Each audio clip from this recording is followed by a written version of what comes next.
প্রতি সহিংসতা নতুন বাংলাদেশের পথে অন্তরায় প্রধান উপদেষ্টার উদ্বেগ। পতিত স্বৈরাচারীদের ষড়যন্ত্র রুখতে যুদ্ধ পরিস্থিতির মতো সতর্ক থাকার তাগিদ। ময়লা দুর্গন্ধ পানিতে অত্র এলাকা সয়লাভ। একটা মা ডেলিভারির অবস্থা থাকে, তাদেরকে নিয়ে যেতে আমাদের খুব কষ্ট হচ্ছে। আমাদের উত্তরখান দক্ষিণখানবাসীর ভোগান্তির কোনো শেষ নেই। 9 বছরেও উন্নয়নের ছোঁয়া লাগেনি রাজধানীর উত্তর ও দক্ষিণখানে। মশার উপদ্রব, ময়লা পানি, গ্যাস সংকট সহ নানা ভোগান্তি। অপেক্ষা করতে হবে আরও 5 বছর বলছে কর্তৃপক্ষ।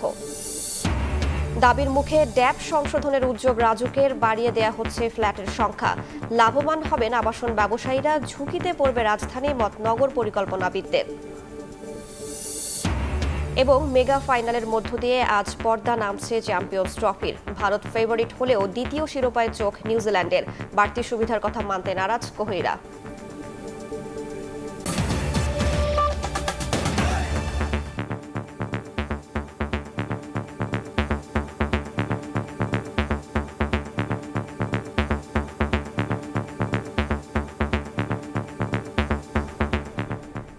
ভোরের সময়ের সঙ্গে আছি আমি রাইসা জান্নাত। সহিংসতার ঘটনায় উদ্বেগ জানিয়ে প্রধান উপদেষ্টা ডক্টর মোহাম্মদ ইউনূস বলেছেন, এটি নতুন বাংলাদেশ গড়ার পথে অন্তরায়।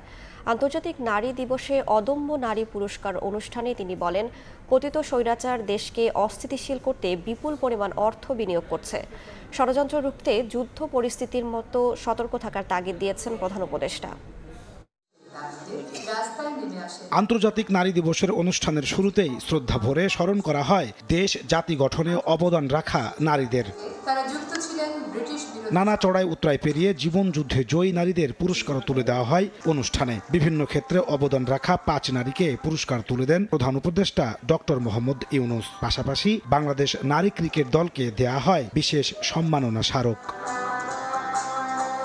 অনুষ্ঠানে প্রধান অতিথির বক্তব্যে প্রধান উপদেষ্টা ডক্টর মোহাম্মদ ইউনূস বলেন, নারী বিরোধী যে শক্তি মাথা চাড়া দিয়ে উঠছে, জনগণকে সঙ্গে নিয়ে তা প্রতিরোধ করবে সরকার। সম্প্রতি নারীদের প্রতি সহিংসতার খবর গভীর উদ্বেগের জানিয়ে তিনি বলেন, এটা নতুন বাংলাদেশ গড়ার অন্তরায়। প্রতি মহিলাদের উপর যে জঘন্য হামলার খবর আসছে তা গভীরভাবে উদ্বেগজনক। এটি নতুন বাংলাদেশের যে স্বপ্ন আমরা দেখছি তার সম্পূর্ণ বিপরীত।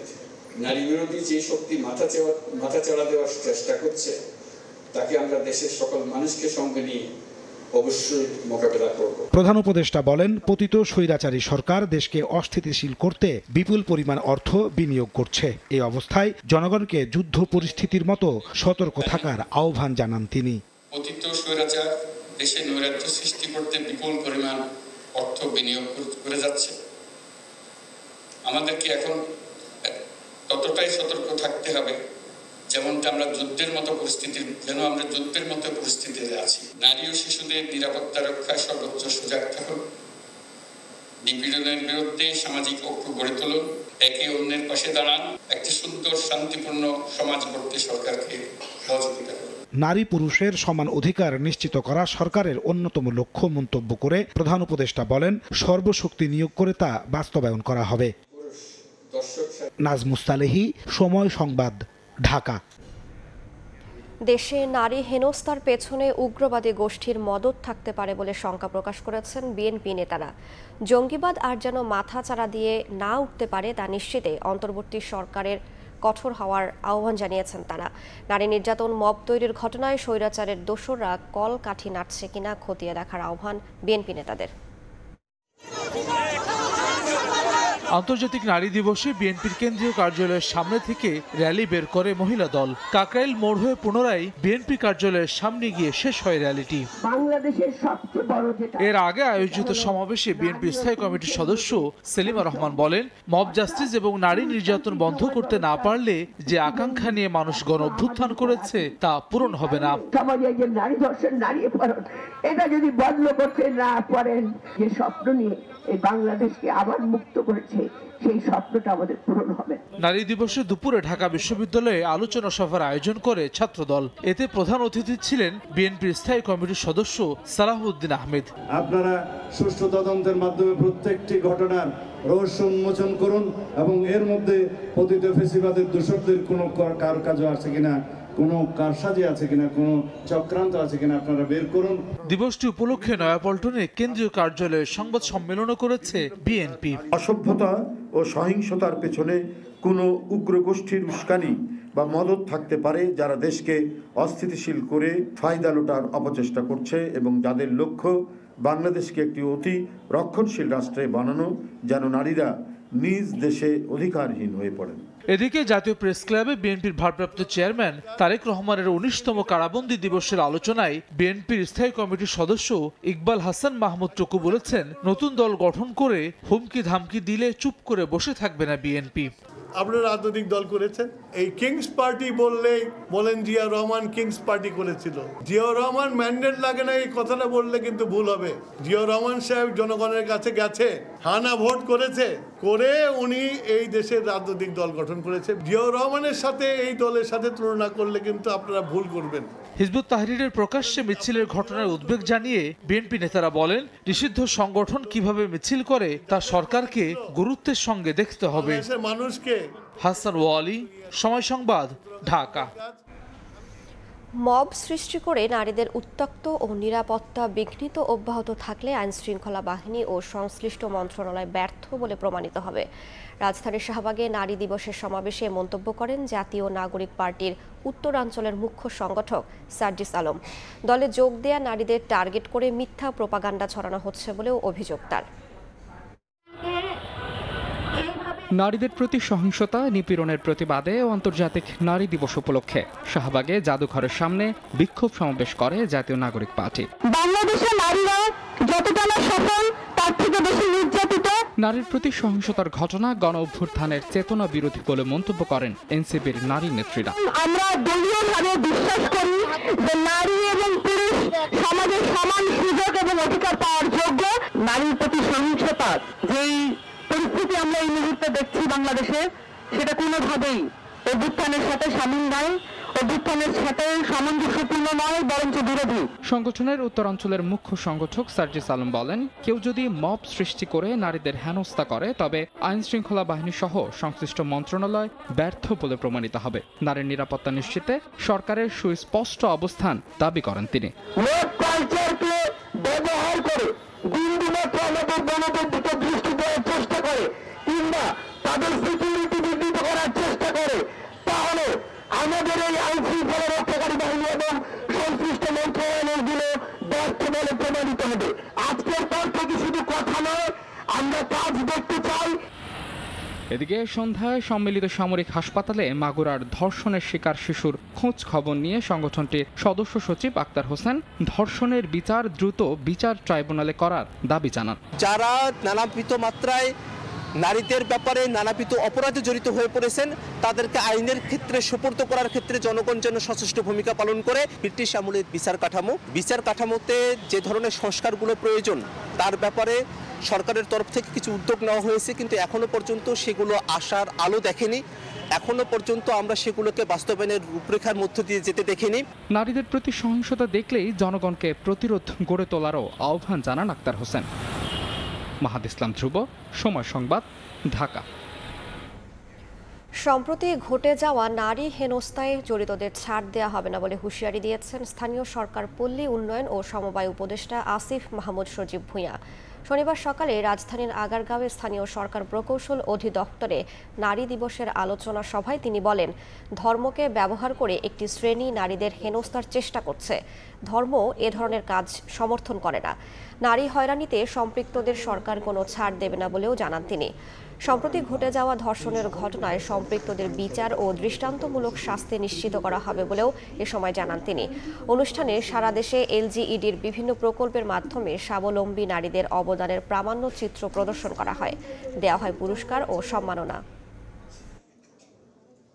অংশগ্রহণকারী, শহীদ হওয়া, আহত এবং অনেকেই ধর্মকে ব্যবহার করে, ধর্মের আবেগকে ব্যবহার করে নানাভাবে নারীদেরকে নিচু করে দেখানোর এবং হ্যারাসমেন্ট করার মতো ঘটনা ইতিপূর্বে ঘটেছে। আমরা স্পষ্টভাবে বলে দিতে চাই, আমাদের ধর্ম এই বিষয়টাকে অ্যালাউ করে না। সরকার এক্ষেত্রে কোনো প্রকার ছাড় দেবে না। ধর্ষণের যেই ঘটনাগুলো ঘটছে তা আমাদের সামাজিক অবক্ষয়ের দিকে নির্দেশ করে।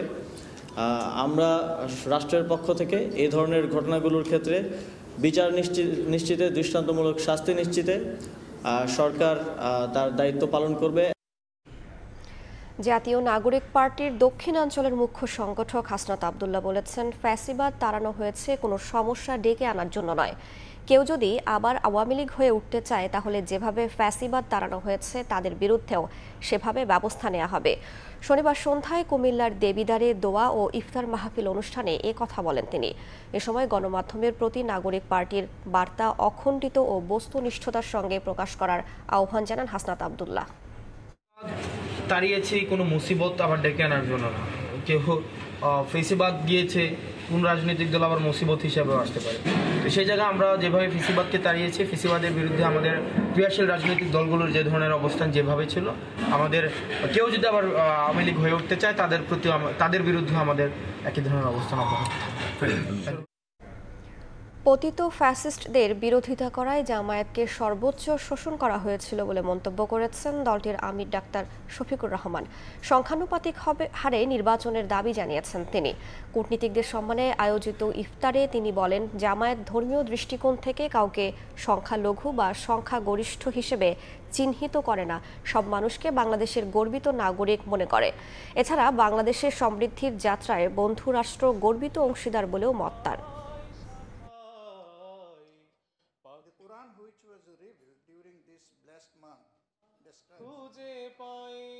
Bangladesh Jamaat Islami in particular has already raised its voice. বাংলাদেশের সংখ্যানুপাতিক ভিত্তিক নির্বাচন ব্যবস্থা চালুর পক্ষে আমরা জোরালো মতামত ব্যক্ত করেছি। আমরা বিশ্বাস করি এই ব্যবস্থা জনগণের মতামতকে সঠিকভাবে প্রতিফলিত করবে এবং ফ্যাসিবাদী শাসন পুনরায় ফিরে আসার পথ রুদ্ধ করবে। Formation of a government and similarly it will create a barrier for fascism to return.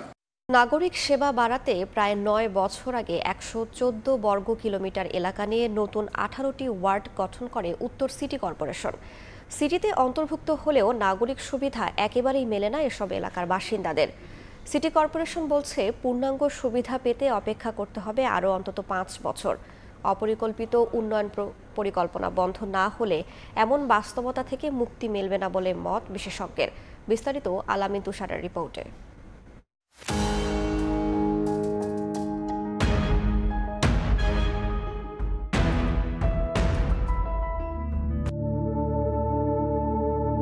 রাজধানীর বিমানবন্দর সড়ক, একদিকে উত্তরার মতো বেশ পরিকল্পিত আবাসিক এলাকা, আর উল্টো দিকটার বাসিন্দাদের জোটে না প্রয়োজনীয় নাগরিক সুবিধার সিকিভাগটাও। কাগজে কলমে সিটি কর্পোরেশনের বাসিন্দা হলেও প্রতিটি সড়কে নিত্যদিনের ভোগান্তি। পড়ে থাকা কাজের কারণে বাড়ছে মশার উপদ্রব, আর সঙ্গে ইউটিলিটি সেবা না পেয়েও বছরের পর বছর বিল দিয়ে যাবার তীব্র আক্ষেপ। হোল্ডিং ট্যাক্স ঠিকই পুরোপুরি নিচ্ছে, কোনো কম ছাড় দিচ্ছে না সরকার। আমাদের উত্তরখান দক্ষিণখানবাসীর ভোগান্তি কোনো শেষ নেই। এলাকায় আইসা আজকে আমরা প্রয়োজন মতন ব্যবসা বাণিজ্য করতে পারিনি। 15,000 টাকা দিতে গ্যাস বিল, কিন্তু গ্যাস নাই। পরিকল্পিত আধুনিক নগরের স্বপ্ন দেখিয়ে 2016 সালের মে মাসে সাঁতারকুল, বেড়াইদ, ডুমনি, মধ্যবাড্ডা, হরিরামপুর, উত্তরখান এবং দক্ষিণখান ইউনিয়ন ভেঙে নতুন করে উত্তর সিটিতে যুক্ত করা হয় 18টি নতুন ওয়ার্ড। প্রায় 9 বছরেও উন্নয়নের ছোঁয়া যেমন লাগেনি বেশিরভাগ এলাকায়, তেমনি কাজের মন্থরতা ও মান নিয়েও ক্ষোভের শেষ নেই বাসিন্দাদের। যতদিন যাবৎ ইউনিয়ন বিলুপ্ত হয়েছে, এরপরে আর এইখানে 10টা পয়সারও কাজও হয় নাই। কিছু কাজ হয়েছে, মাঝখানে আবার বন্ধ হয়ে গেছে। একটা মা ডেলিভারির অবস্থা থাকে, তাদেরকে নিয়ে যেতে আমাদের খুব কষ্ট হচ্ছে। ময়লা দুর্গন্ধ পানিতে অত্র এলাকা সয়লাভ। ডিএনসিসি বলছে, এসব এলাকায় প্রায় 1847 কোটি টাকা বরাদ্দ রাখা হয়েছে কেবল সড়কের ভূমি অধিগ্রহণেই। বর্তমান অবস্থা অকপটে স্বীকার করে প্রকল্প বাস্তবায়নে আরও অন্তত 5 বছর অপেক্ষার অনুরোধ উত্তর সিটির প্রধান নির্বাহীর। আমরা জানি যে আমরা পর্যাপ্ত নাগরিক সুবিধা এখনো নিশ্চিত করতে পারি নাই। পার্মানেন্টলি তার সমস্যাটা দূর করতে হলে আমার এই প্রজেক্টটা শেষ করতে হবে। আমরা চাচ্ছি যে আগামী 3 থেকে 5 বছরের মধ্যে তাদের এই সমস্যাগুলো সমাধান হবে। পরিকল্পিত ক্রমবর্ধমান শহরায়নের কথা মাথায় রেখে সমন্বয়হীন উন্নয়ন না করার উপর গুরুত্ব দিচ্ছেন বিশেষজ্ঞরা। দুর্ভাগ্য আমাদের দেশের ঢাকার আশেপাশের পেরিফেরিতে যে উন্নয়নগুলি হচ্ছে পরিকল্পিত না, এবং এটা একটা ক্যান্সারাস ডেভেলপমেন্ট হচ্ছে। এইভাবে যদি শহর এবং নগরায়ন বাড়তে থাকে অপরিকল্পিতভাবে, ডাউন দ্য লাইন পুরো বাংলাদেশ কিন্তু একটা জঞ্জালের রাষ্ট্র হবে। 2020 সালে নতুন যুক্ত হওয়া এই 18টি ওয়ার্ডের উন্নয়ন কাজের জন্য প্রায় 4025 কোটি টাকার অনুমোদন দেয় একনেক।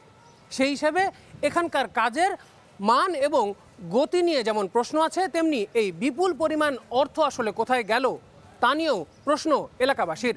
আল আমিন তুষার, সময় সংবাদ, ঢাকা। রাজনৈতিক পট পরিবর্তনের পর আবাসন ব্যবসায়ীদের দাবির মুখে আবারও ড্যাপ সংশোধনের উদ্যোগ নিয়েছে রাজুক। আগামী 10 মার্চ উপদেষ্টা পরিষদের বৈঠকে অনুমোদন পেলে যা চূড়ান্ত হবার কথা রয়েছে। নগর পরিকল্পনাবিদরা বলছেন রাজুকের এই উদ্যোগ লাভবান করবে আবাসন ব্যবসায়ীদের, অন্যদিকে ঝুঁকিতে পড়বে আধুনিক ঢাকা গড়ার স্বপ্ন। আর ড্যাপের মারপ্যাচ না বোঝা রাজধানীবাসীর চাওয়া কাঙ্ক্ষিত নাগরিক সুবিধা। MS আরিফিনের রিপোর্ট।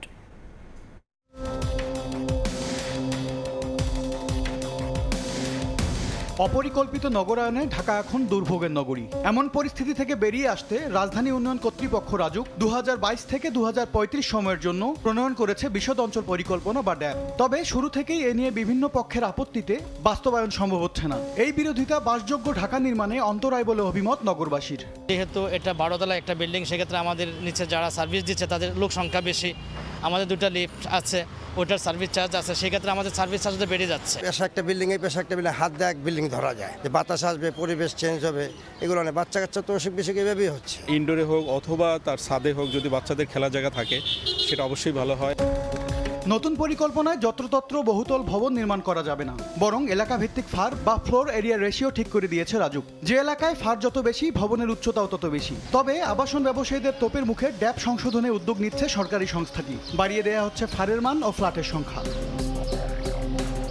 আবাসন ব্যবসায়ীদের দাবি, অপর্যাপ্ত নাগরিক সুবিধার দোহাই দিয়ে অনেক এলাকায় ভবনের আয়তন ও উচ্চতা কম দেওয়াটা অযৌক্তিক। বিধিমালা দিয়ে ফ্ল্যাটের সংখ্যা কমানো হলে আবাসন সংকটে পড়বে ঢাকা। আগে যেখানে 10 কাঠা জায়গা 25 ফিট রাস্তার পাশে 36টি ফ্ল্যাট তৈরি করা যাইতো, এখন সেখানে করা যায় 20টা।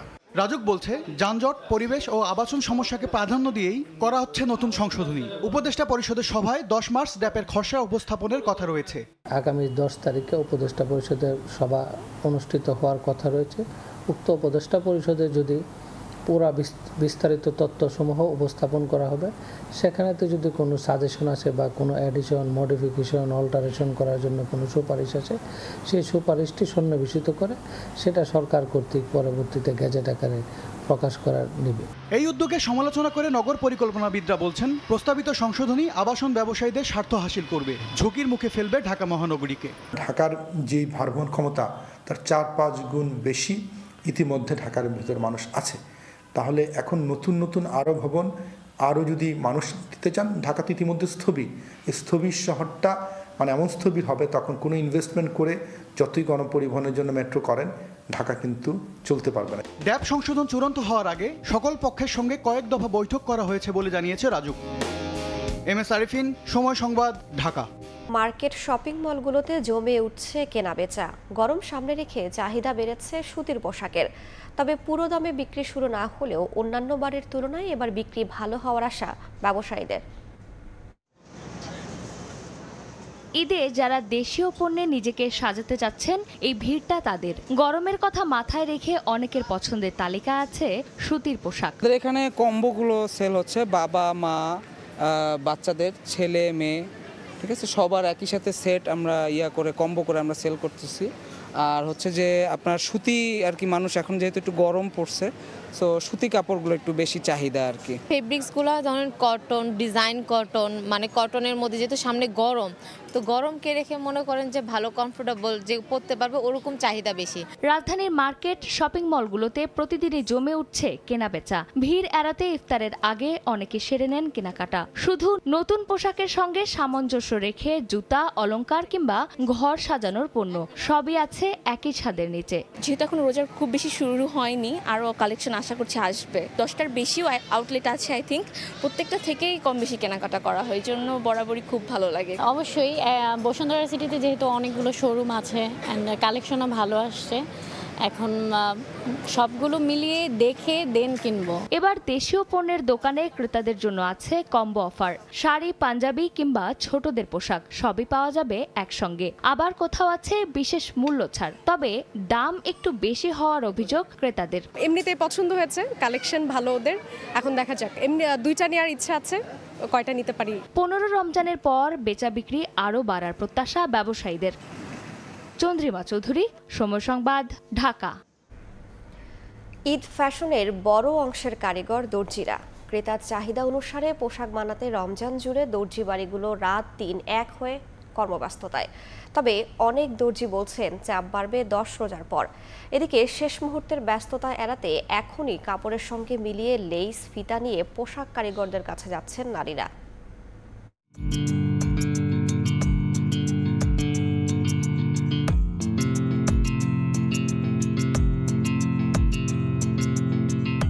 রং বেরঙের নানা ডিজাইনের লেস, একটু ভিন্ন আঙ্গিকে পোশাক বানাতে লেসের জুড়ি নেই। বাজারে বাহারি ডিজাইনের পছন্দসই লেস ঈদ পোশাকের সঙ্গে মিলিয়ে নিচ্ছেন নারীরা। বাজারে পাওয়া হরেক রকমের লেসের দামও মোটামুটি হাতের নাগালে। কাস্টমার আছে মোটামুটি। নতুন নতুন ড্রেস বানাবো, তার মধ্যে লেস লাগাবো। একটু আগে আগে যদি আমরা বানাতে দেই তাহলে দেখা যায় যে একটু সুবিধা হয়, নিজের পছন্দ মতো ডিজাইন মতো করে নিতে পারা যায় আর কি।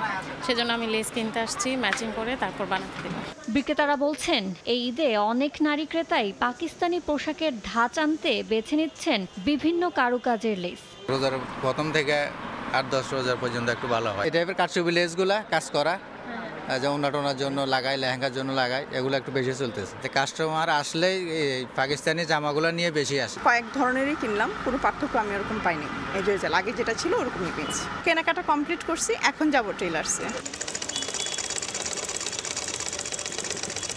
রমজান জুড়ে দর্জি বাড়িগুলোতে রাত দিন কর্মব্যস্ততা চলছে। কাচের ক্যাচক্যাচ আর সেলাই মেশিনের খটখট শব্দ।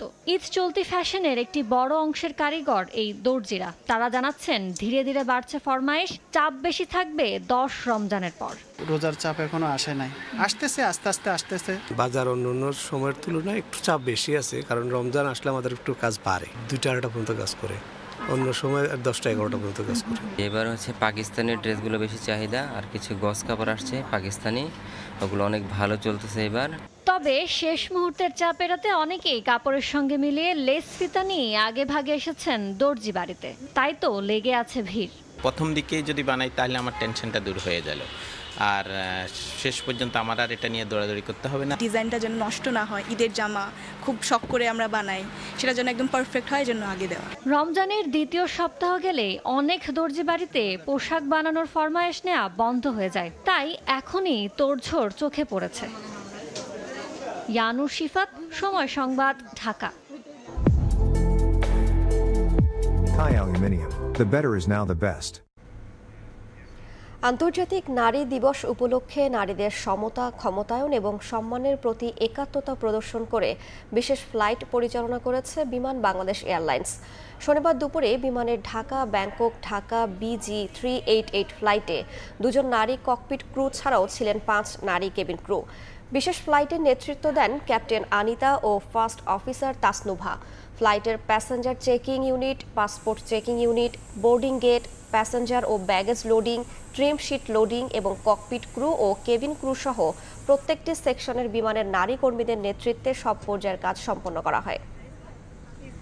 রেলওয়ে স্টেশনের লুপ লাইনে ঢাকা থেকে চট্টগ্রামগামী মহানগর এক্সপ্রেস ট্রেনের একটি বগির চাকা লাইনচ্যুত হয়েছে। শনিবার রাত 11:30টার দিকে ঢাকা চট্টগ্রাম এবং ঢাকা সিলেট রেলপথে এ ঘটনা ঘটে।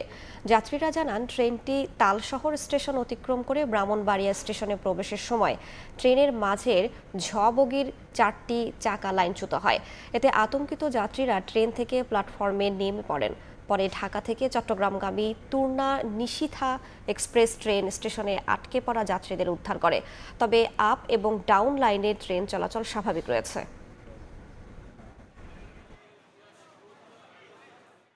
আশুগঞ্জ সাইডে আসার কিছুক্ষণ পরে গাড়ির গতি মোটামুটি বেশ ভালো ছিল, তো হঠাৎ করে আমরা একটা ঝাঁকুনি পাই এবং পর্যায়ক্রমে সেই ঝাঁকুনির তীব্রতা বাড়তেই থাকে এবং ভিতরে মনে হচ্ছে যেন একটা কেয়ামতের মতো আলামত সৃষ্টি হয়ে গেছে, ধুলা বালি সব অন্ধকার হয়ে গেছে। বগি লাইনচ্যুত হয়ে গেছে এবং ড্রাইভার দক্ষতার সাথে ট্রেনটা থামাতে পেরেছে। স্লো গতিতে ট্রেনটা থামতেছিল, ঘর্ষণে, এটা যান্ত্রিক ত্রুটির কারণে নিচে রেললাইন এবং পাথরের সাথে ঘর্ষণে আগুনের ফুলকির মতো দেখা গিয়েছিল। এটা দেখে যাত্রীরা ভেবেছিল যে আগুন লেগেছিল, আসলে আগুন লাগে নাই, এটা জাস্ট লাইনচ্যুত হয়ে গেছে। এখন আমার আপাতত মেন লাইনে গাড়ি চলতে পারে। আবার রাজধানীর পুরান ঢাকার 25 নম্বর ওয়ার্ডের KR খেলার মাঠ রক্ষায় মানববন্ধন করেছেন এলাকাবাসী। শনিবার বিকেলে 100 বছরের পুরানো এই মাঠে মানববন্ধন করেন তারা। এলাকাবাসীর অভিযোগ, জনবহুল এই ওয়ার্ডে লক্ষাধিক মানুষের বসবাস হলেও তাদের জন্য একটি মাত্র খেলার মাঠ রয়েছে, সেটিও দখলের পায়তারা করছে একটি গোষ্ঠী।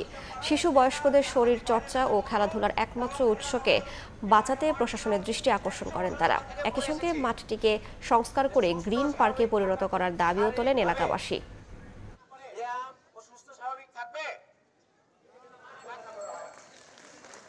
এখানে আমরা প্রতিদিন খেলি, আমরা চাই এই মাঠটা যদি ভালোভাবে খেলুক, আমরা সবাই মিলে খেলি। আমরা যেমন ছোট থেকে বড় হয়েছে এই মাঠে খেলে, ছোটরাও যেন এই মাঠে খেলে বড় হতে পারে। আমার বাবারা দাদারা এখানে খেলাধুলা করেছে, আমরাও খেলাধুলা করে এখন প্রায় 50 ঊর্ধ্ব আমাদের বয়স হয়ে গেছে। আমাদের দাবি আনুষ্ঠানিকভাবে জেলা প্রশাসক যেন এটাকে মাঠ হিসেবে ঘোষণা করে। এটা 100% এটা এনএমি প্রপার্টি, এটা এনএমি প্রপার্টি ঘোষণা দিতে হবে গভর্নমেন্টকে, এটা আমাদের দাবি।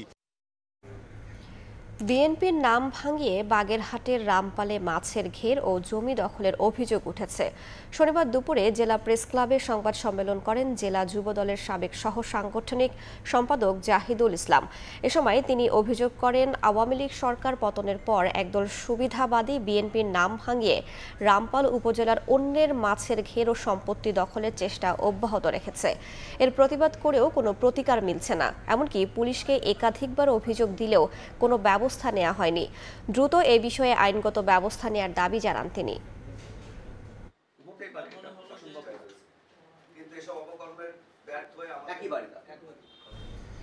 সাভারে জামায়াতে ইসলামের আয়োজনে অনুষ্ঠিত হয়েছে ইফতার মাহফিল ও আলোচনা সভা। শনিবার বিকেলে জামসিং এলাকায় পৌর জামায়াতে ইসলামের আয়োজনে এই অনুষ্ঠানে প্রধান অতিথি হিসেবে উপস্থিত ছিলেন ঢাকা জেলা জামায়াতের সহকারী সেক্রেটারি শাহাদাত হোসাইন। এ সময় বিশেষ অতিথি হিসেবে উপস্থিত ছিলেন ঢাকা জেলা রাজনৈতিক বিষয়ক সেক্রেটারি হাসান মাহবুব মাস্টার ও সাভার পৌর শাখার আমির আজিজুর রহমান।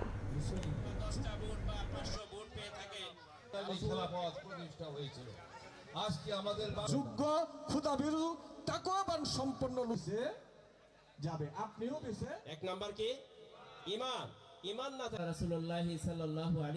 শুধু মহানগর এলাকার বন্দীদের জন্য দেশে প্রথম কার্যক্রম শুরু করল সিলেট মেট্রোপলিটন কারাগার। নতুনভাবে স্থাপিত সিলেট কেন্দ্রীয় কারাগারে বন্দী স্থানান্তরের 7 বছর পর পরিত্যক্ত কারাগারে এই কার্যক্রম শুরু করা হয়েছে। এর মধ্য দিয়ে 236 বছর আগে স্থাপিত কারাগারকে নতুনভাবে কাজে লাগানো হলো। নৌশাদ আহমদ চৌধুরীর ক্যামেরায় বিস্তারিত ইকরামুল কবিরের রিপোর্টে। ফরাসি বিপ্লবের সময় 25 একর জমির উপর স্থাপিত হয় সিলেট কেন্দ্রীয় কারাগার। 2018 সালে এই কারাগার থেকে বন্দীদের স্থানান্তর করা হয় 15 কিলোমিটার দূরবর্তী বাধাঘাট এলাকায় স্থাপিত নতুন কারাগারে। তখন পরিত্যক্ত সিলেট কেন্দ্রীয় কারাগার 2 নামে কারাগারের নামকরণ করা হয়। এই কারাগারকে সিলেট মেট্রোপলিটন কারাগারে রূপান্তর করে 23 ফেব্রুয়ারি থেকে নতুন বন্দীদের রাখা শুরু হয়। সিলেট সিটি কর্পোরেশন এলাকা এবং নগরীর 6 থানা এলাকার বন্দীদের এই কারাগারে রাখা হচ্ছে। কারাগারের জন্য 452 জন লোকবল নিয়োগ সহ সকল আনুষ্ঠানিকতা সম্পন্ন করা হয়েছে। সিলেট অঞ্চলের বন্দীরা আপনার মেট্রোপলিটনের অঞ্চলের বন্দীরা আলাদা থাকার যে স্বাদটা পাচ্ছে, মানে এই বিষয়টা আমরা মহানগরগুলোতেও চিন্তা ভাবনা সরকার মনে করছে। ইতিমধ্যে মেট্রো অঞ্চল কারাগার উল্লেখ করে কারা কর্তৃপক্ষ গেটে সাইনবোর্ড টানিয়ে দিয়েছে। সিলেট থেকে মেট্রোপলিটন কারাগারের কার্যক্রম শুরু হয়। একদিকে অপরাধ যেমন কমে আসবে, তেমনি শহর কেন্দ্রিক হাজতি বন্দী শনাক্ত করা সহজ হওয়ার পাশাপাশি সুযোগ সুবিধাও বাড়বে বলে মনে করছেন সংশ্লিষ্টরা। পুরানা কারাগারে আবার ফিরিয়ে নিয়ে আসার জন্য বন্দীদেরকে আসা একটা সুবিধা হয়েছে। আত্মীয় স্বজন তারা দেখা সাক্ষাৎ করতে পারে। আমরা সিলেটি যেটা আছে বেশি সময় লাগে না, আইয়া তারা দীক্ষা দেখতো শহরে। বাংলাদেশের বিভিন্ন মেট্রোপলিটন এলাকায় এইরকম যদি একটা হাজতখানা থাকে তাহলে মেট্রোপলিটন এলাকার জন্য খুবই ভালো হয়। আগে বাদাঘাট সবাই সবার চাহিদা, আর এখানেও ডিভিশন ভাগ হয়, এখানে একটি চাপ কম থাকবে। সিলেট বিভাগের 4 জেলা ও সিলেট মেট্রোপলিটন কারাগারের ধারণ ক্ষমতা 4,482, বন্দী রয়েছে 4,344 জন। দেশের প্রাচীনতম এই কারাগারটি নতুন আঙ্গিকে চালু হওয়ার ফলে সিলেট নগরবাসীর ভোগান্তি অনেকটাই কমল বলে মনে করছেন সংশ্লিষ্টরা। ইকরামুল কবির, সময় সংবাদ, সিলেট। ঝিনাইদহের মহেশপুরে 2টি ইট ভাটায় অভিযান চালিয়ে জরিমানা করা হয়েছে। শনিবার দুপুরে মহেশপুর উপজেলার ফতেহপুর এলাকায় অবৈধভাবে গড়ে ওঠা একে ব্রিক্স ও মেসার্স অন্তরা ব্রিক্সে অভিযান চালায় পরিবেশ অধিদপ্তরের ভ্রাম্যমাণ আদালত। এ সময় লাইসেন্স না থাকাও আইন মেনে ইট তৈরি না করায় একে ব্রিক্সকে 50,000 ও মেসার্স অন্তরা ব্রিক্সকে 1 লাখ টাকা জরিমানা করা হয়।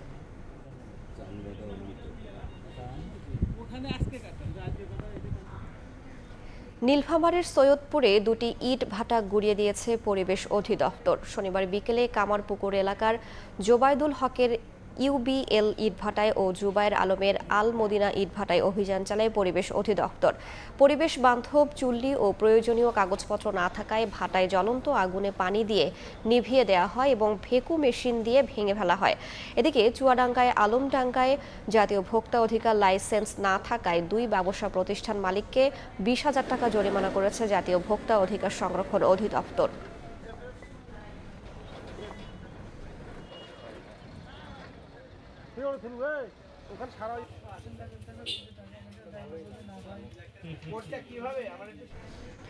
অনেকটাই মুখ থুবড়ে পড়েছে Sylhet MAG Osmani medical college ও হাসপাতালের অ্যাম্বুলেন্স সেবা কার্যক্রম। 6টির মধ্যে 4টি সচল থাকলেও চালক সংকটে সঠিক মতো সেবা পাচ্ছেন না রোগীরা। হাসপাতাল কর্তৃপক্ষ বলছে জনবল নিয়োগের জন্য সংশ্লিষ্ট মন্ত্রণালয়ে পাঠানো হয়েছে চিঠি। নৌশাদ আহমেদের ছবিতে অপু বণিকের রিপোর্ট। সিলেট বিভাগের 4 জেলার কোটি মানুষের উন্নত চিকিৎসার ভরসাস্থল ওসমানী মেডিকেল হাসপাতাল। এখানে প্রতিদিন স্বাস্থ্যসেবা নিচ্ছেন প্রায় 2000 মানুষ।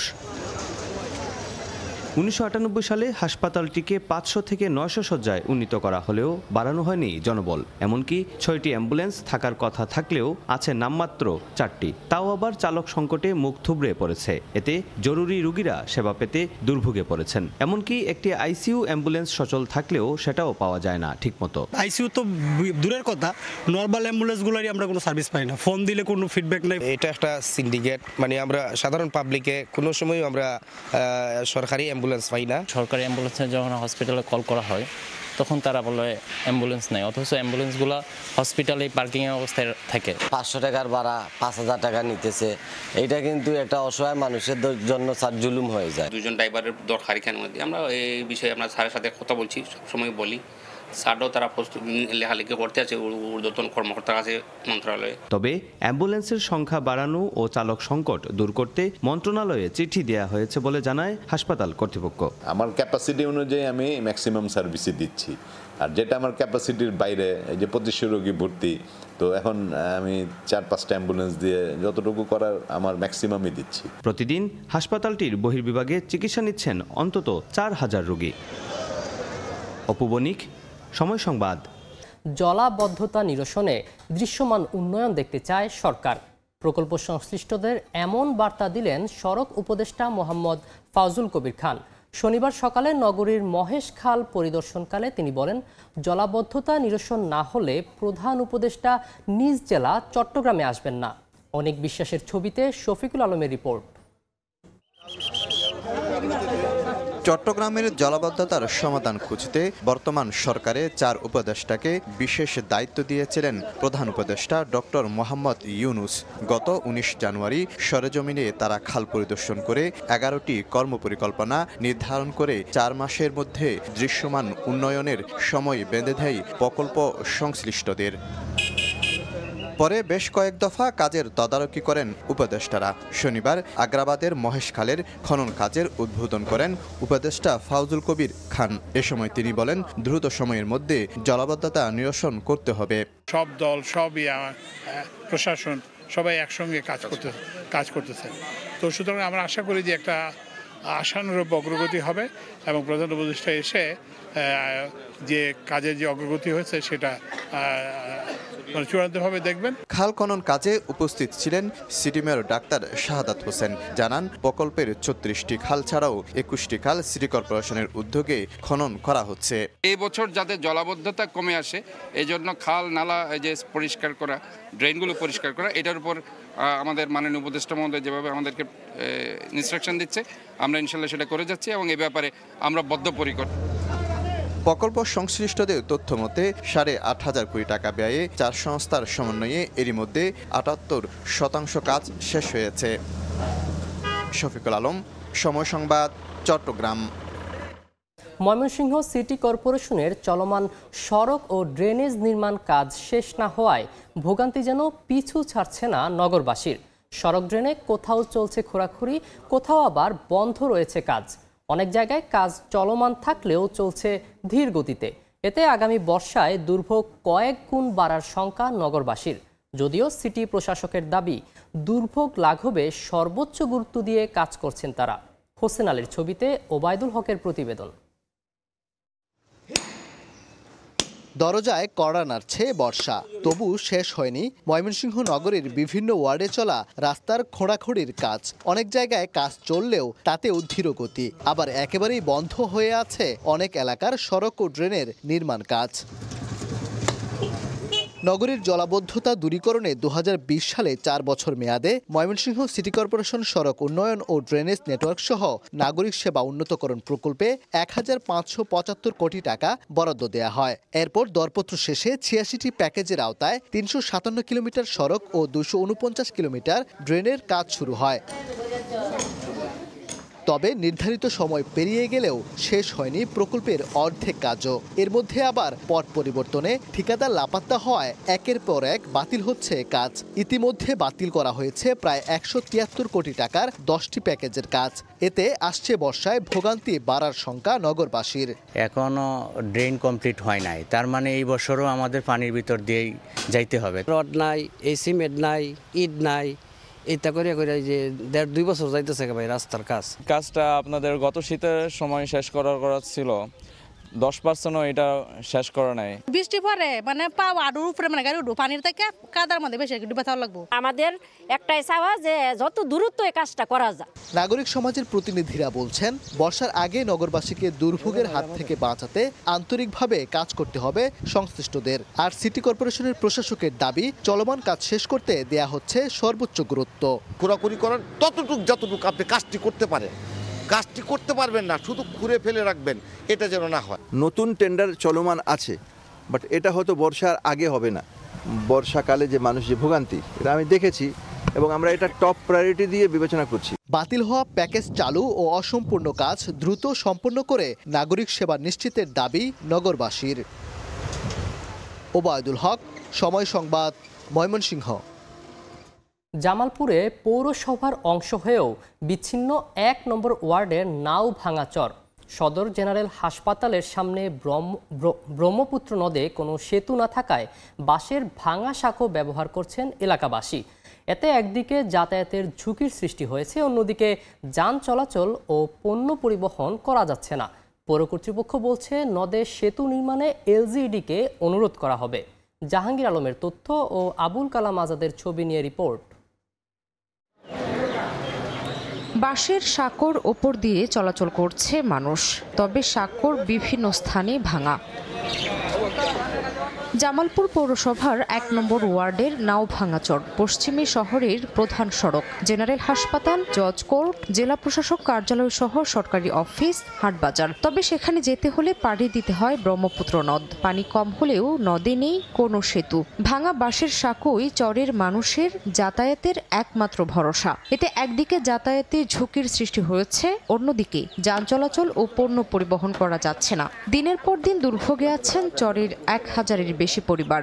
সাগরটা অনেক নরমাল হয়েছে, ভাঙিয়ে গেছে, মানুষ চলাচল অসুবিধা। আমাদের সমস্যা মানে এই রাস্তাটা আপনি তক্তা দিয়ে বানাইছে, তক্তা মাঝে মাঝে ভেঙে গেছে, আতে ভয় পাই। কারগুলা সরে যাওয়াতে আপনার রাতের বেলা অনেক সমস্যা হয়। আমরা টাকা পয়সা তুললে সাদা তুললে মেহনত হলে করি। এই সাঁকোটার বন্যার আগে এমন দুরবস্থা হয় যে রুগী হাইটে আসার মতন অবস্থা থাকে না। এখানে একটা পাকা সেতু দিলে খুব উপকৃত হয়। পৌর কর্তৃপক্ষ বলছে পৌরসভার বরাদ্দে ব্রহ্মপুত্র নদে সেতু নির্মাণ সম্ভব নয়। শিগগিরই এ কাজে এলজিইডিকে অনুরোধ করে চিঠি দেওয়ার কথা জানান সংশ্লিষ্ট কর্মকর্তা। পৌরসভার পক্ষে এত টাকা দিয়ে ওই বৃষ্টি করে দেওয়া সম্ভব না, তাই আমরা অনুরোধ করব এলজিইডিকে যাতে এই বৃষ্টি বাস্তবায়ন করার জন্য প্রয়োজনীয় পদক্ষেপ গ্রহণ করে এবং যত দ্রুত সম্ভব আমরা তাদেরকে একটা অনুরোধপত্র দিব।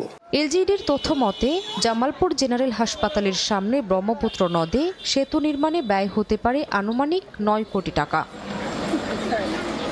ষাটটিলার আম বাগানগুলো মুকুলে মুকুলে ছেয়ে গেছে। মাঘের এক পশলা আগাম বৃষ্টি মুকুলের জন্য আশীর্বাদ হয়ে দেখা দিয়েছে। এবার বাম্পার ফলনের আশা করছেন বাগান মালিকরা। যথাসময়ে মুকুলে স্প্রে করার পরামর্শ দিচ্ছে কৃষি বিভাগ। শাহ ওলিদুর রহমানের পাঠানো তথ্য ও মোহাম্মদ ইয়ারুপ আহমেদের ছবিতে রিপোর্ট। পাহাড় টিলায় দেশি বিদেশি আমের গাছ, মুকুলে মুকুলে ভরে গেছে শাখা প্রশাখা। গাছ ও মুকুলের পরিচর্যায় ব্যস্ত বাগানীরা। আবহাওয়া অনুকূলে থাকায় মৌলভীবাজারে বাণিজ্যিকভাবে গড়ে ওঠা প্রায় 200 বাগানে আগেভাগে এসেছে আমের মুকুল। মাঘের আগাম এক পশলা বৃষ্টি বাগানের জন্য আশীর্বাদ হয়ে দেখা দিয়েছে। এরই মধ্যে অনেক বাগানে মুকুল থেকে আমের গুটি ধরতে শুরু করেছে। চাষিরা অধিক ফলনের আশায় গাছে গাছে সেচ দিচ্ছেন। জেলায় স্থানীয় জাতের পাশাপাশি আম্রপলি, হাড়িভাঙা, ল্যাংড়া, ফজলি ও অমৃতসাগর প্রজাতির আমের বাগান বেশি রয়েছে। সদর, শ্রীমঙ্গল, কমলগঞ্জ, বড়লেখা ও কুলাউড়া উপজেলার পাহাড় ও সমতল জমিতে আম বাগানের সংখ্যা বেশি। প্রাকৃতিক বিপর্যয় না হলে এবার বাম্পার ফলনের আশা চাষিদের। গেছে বছর আমরা প্রায় 45,000 টাকার মতন আমরা বিক্রি করছি।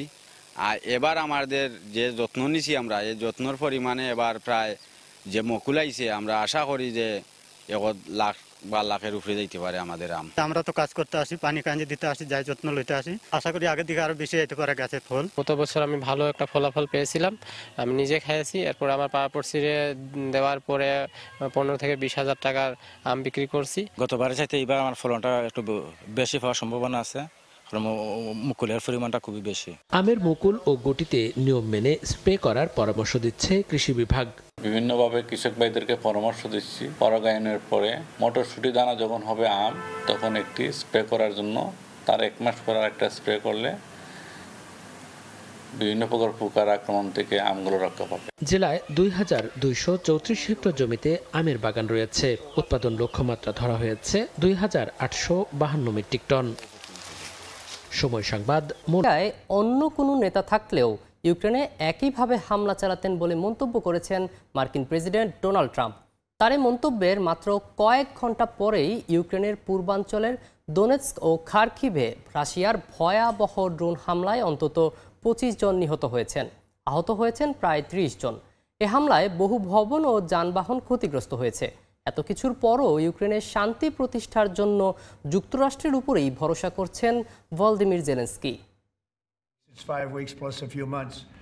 শুক্রবার সকালে যুদ্ধবন্ধের বিষয়ে রাশিয়াকে এক ধরনের হুঁশিয়ারি দিয়েছিলেন মার্কিন প্রেসিডেন্ট ডোনাল্ড ট্রাম্প। ইউক্রেনের সঙ্গে শান্তি চুক্তি না হওয়া পর্যন্ত রাশিয়ার বিষয়ে নরম মনোভাব দেখানো হবে না বলে মন্তব্য করেন তিনি। এমন হুঁশিয়ারির মাত্র কয়েক ঘন্টা পরেই রুশ প্রেসিডেন্ট ভ্লাদিমির পুতিনের প্রশংসা করেন ট্রাম্প। ওভাল অফিসে সাংবাদিকদের সামনে বলেন তিনি পুতিনকে বিশ্বাস করেন। এই মুহূর্তে ইউক্রেনের চেয়ে রাশিয়ার সঙ্গে বোঝাপড়া অনেক সহজ বলে মন্তব্য করেন তিনি। শুক্রবার পুতিনের প্রশংসা করতে গিয়ে ইউক্রেনে রাশিয়ার হামলা প্রসঙ্গে ট্রাম্প বলেন পুতিন যা করছেন তার জায়গায় এই মুহূর্তে অন্য যে কেউ থাকলে তাই করতেন। মার্কিন প্রেসিডেন্ট দাবি করেন পুতিন এই যুদ্ধ বন্ধ করেন। ভলোদিমির জেলেনস্কি জানিয়েছেন যুক্তরাষ্ট্রের সঙ্গে মিলে শান্তি প্রক্রিয়া দ্রুততর করার উদ্যোগ নেওয়া হচ্ছে। এই বিষয়ে ট্রাম্প প্রশাসনের সঙ্গে বেশ কয়েকবার ফোনালাপ হয়েছে বলে দাবি করেন তিনি। মালিহা সুহরাওয়ার্দী, সময় সংবাদ। যুক্তরাষ্ট্রের প্রশাসনিক কর্মকর্তাদের ছাঁটাই বিষয়ে চূড়ান্ত সিদ্ধান্ত মন্ত্রণালয়ের হবে বলে সাফ জানিয়ে দিয়েছেন মার্কিন প্রেসিডেন্ট ডোনাল্ড ট্রাম্প। ইলন মাস্কের ডিওজি শুধুমাত্র পরামর্শদাতা হিসেবে কাজ করবে বলেও জানান তিনি। স্থানীয় সময় বৃহস্পতিবার ট্রাম্পের মন্ত্রিসভার বৈঠকে মাস্কের সঙ্গে মন্ত্রীদের বাক বিতণ্ডার এক পর্যায়ে প্রেসিডেন্ট এ মন্তব্য করেন বলে জানিয়েছে বিভিন্ন গণমাধ্যম। যদিও ট্রাম্পের দাবি কোনো ধরনের তর্কাতর্কি হয়নি এই বৈঠকে।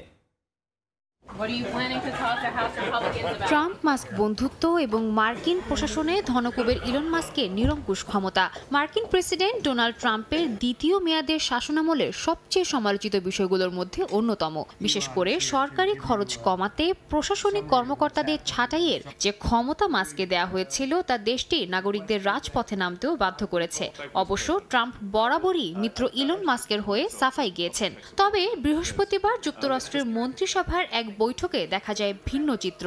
মন্ত্রিপরিষদের সদস্যদের সামনেই কর্মী ছাঁটাইয়ে ইলন মাস্কের ডিওজি কে শুধুমাত্র পরামর্শদাতা হিসেবে ক্ষমতা সীমিত করে দেন ট্রাম্প। আমি চাই মন্ত্রিপরিষদের সদস্যরা যাদের চান, যাদের প্রয়োজন সবাইকে রাখুন। আমরা চাই তারা ভালো লোকদের রাখুক। ইলন এবং তার দল তাদের শুধু পর্যবেক্ষণ করবে। বিভিন্ন গণমাধ্যমের তথ্যানুযায়ী মন্ত্রিসভার বৈঠক চলাকালীন পররাষ্ট্রমন্ত্রী মার্কো রুবিওর বিরুদ্ধে তার মন্ত্রণালয় থেকে যথেষ্ট সংখ্যক কর্মী ছাঁটাই করতে ব্যর্থ হওয়ার অভিযোগ তোলেন মাস্ক। পররাষ্ট্রমন্ত্রী রুবিও টেলিভিশনেই ভালো বলে মন্তব্য করে বসেন তিনি।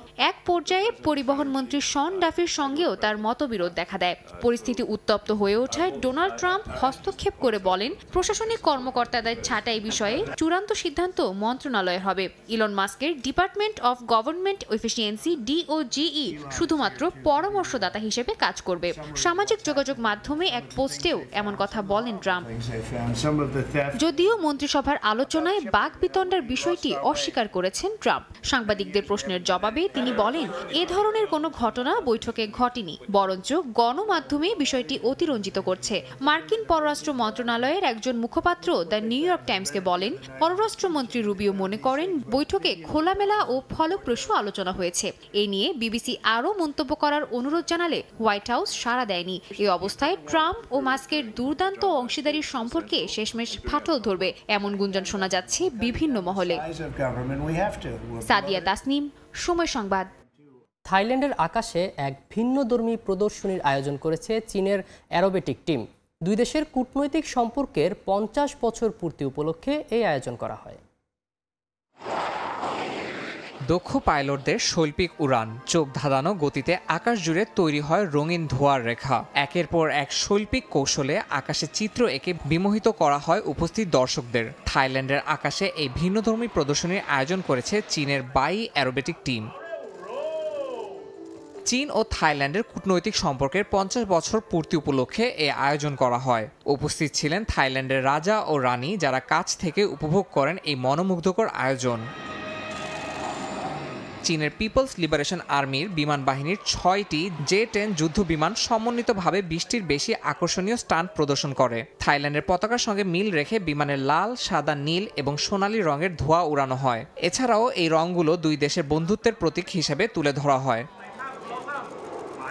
বিমান প্রদর্শনীর পাশাপাশি থাই রাজ পরিবারের সদস্যরা অ্যারোবেটিক টিমের পাইলটদের সঙ্গে মতবিনিময় করেন। বিশেষ এই আয়োজন চীন ও থাইল্যান্ডের সম্পর্ককে আরও দৃঢ় করবে বলে মনে করছেন বিশ্লেষকরা। আমরা চীনা জনগণের পক্ষ থেকে সব থাইল্যান্ডের সমর্থকদের স্বাগত জানাই। এর মাধ্যমে আরও মানুষ চীনা ঐতিহ্য ও পিএল-এর চেতনা সম্পর্কে জানতে পারবে। 60 বছরেরও বেশি সময় ধরে বাই অ্যারোবেটিক টিম বিশ্বের বিভিন্ন দেশে অসংখ্য এয়ারশোর আয়োজন করে আসছে। ইয়াসিন মোহাম্মদ জিসান, সময় সংবাদ। কানাডার মন্ট্রিয়লে প্রধানমন্ত্রী জাস্টিন ট্রুডোকে বিদায়ী সংবর্ধনা দেয়া হয়। এ সময় জাস্টিন ট্রুডো প্রবাসীদের উদ্দেশ্যে বলেন, জনগণের ভোটে নির্বাচিত হয়েই কানাডাকে শক্তিশালী ও উন্নত দেশ হিসেবে গড়ে তুলতে পেরেছেন। এ সভায় বাংলাদেশ, ভারত সহ বিভিন্ন দেশের প্রবাসীরা উপস্থিত ছিলেন। ট্রুডো বাংলাদেশি লিবারেল পার্টির সদস্যদের সঙ্গে কুশল বিনিময় করেন। কানাডা থেকে শরীফ ইকবাল চৌধুরীর পাঠানো তথ্য ও ছবিতে রিপোর্ট। কানাডার প্রধানমন্ত্রী জাস্টিন ট্রুডোর বিদায়ী অনুষ্ঠান উপলক্ষে স্থানীয় সময় শুক্রবার মন্ট্রিয়ালে এক সভা অনুষ্ঠিত হয়। প্রধানমন্ত্রী জাস্টিন ট্রুডো মন্ট্রিয়ালের পাপিনিউ এলাকার 3 বারের এমপি ছিলেন। আনুষ্ঠানিকভাবে তিনি পাপিনিউ রাইডিংয়ের লিবারেল মেম্বারদের কাছ থেকে বিদায় নিলেন। রাইডিংয়ের সদস্যরা তাকে অশ্রুসিক্ত নয়নে বিদায় জানিয়েছেন। এ সভায় বাংলাদেশ, গ্রিস, ভারত, পাকিস্তান, ইতালি সহ বিভিন্ন দেশের প্রবাসীরা উপস্থিত ছিলেন। এই সময় ট্রুডো বলেন, তাদের ভোটে নির্বাচিত হয়েই তিনি এমপি ও প্রধানমন্ত্রী হয়ে কানাডাকে সুন্দর ও গতিময় করে তুলেছেন। কানাডার এক প্রান্ত থেকে অন্য প্রান্ত পর্যন্ত নিরলস ও অতন্ত্র প্রহরীর মতো কাজ করেছি। একটি শক্তিশালী ও উন্নত দেশ হিসেবে কানাডাকে পৃথিবীর মানচিত্রে স্থান করাতে সক্ষম হয়েছি। গৃহহীন, আশ্রয়হীন পরিবারের জন্য বাসস্থানের ব্যবস্থা করেছি এবং আগামীতে আরও 1 লাখ বাসস্থানের কাজ প্রায় শেষ পর্যায়ে। লিবারেল পার্টির সমর্থক ও পাপিনিউ রাইডিংয়ের সব ভোটারদেরকে একসঙ্গে কাঁধে কাঁধ মিলিয়ে শক্তিশালী ও সুন্দর কানাডা গড়ার আহ্বান জানান জাস্টিন ট্রুডো। এই সময় তিনি কানাডায় বসবাসরত প্রবাসী বাংলাদেশি লিবারেল পার্টির সদস্যদের সঙ্গে কুশল বিনিময় করেন।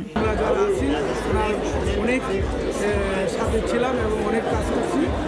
এভরি ইলেকশনে আমরা ওনার সাহায্য করছি। যেদিন প্রথম এই এলাকায় এসেছিলেন এবং নমিনেশনের জন্য ভোট করেছিলেন আরেকজন প্রতিদ্বন্দ্বীর সাথে, আমরা সেই থেকে জাস্টিন ট্রুডোর সাথে জড়িত এবং আমরা প্রাউড পাপিনিউর অধিবাসী যে আমরা আমাদের পার্লামেন্ট মেম্বারকে আমরা অটোয় পাঠাতে পেরেছি। কানাডাকে আমরা শক্তিশালী করতে চাই ঐক্যবদ্ধভাবে এবং সব কিছু প্রতিবন্ধকতাকে দূর করতে চাই। আমরা বাঙালি কমিউনিটির অনেকেই এখানে এসেছি, আমাদের সাপোর্ট সবসময়। একজন কানাডিয়ান হিসেবে আমি গর্বিত লিবারেলের একজন মেম্বার হিসেবে।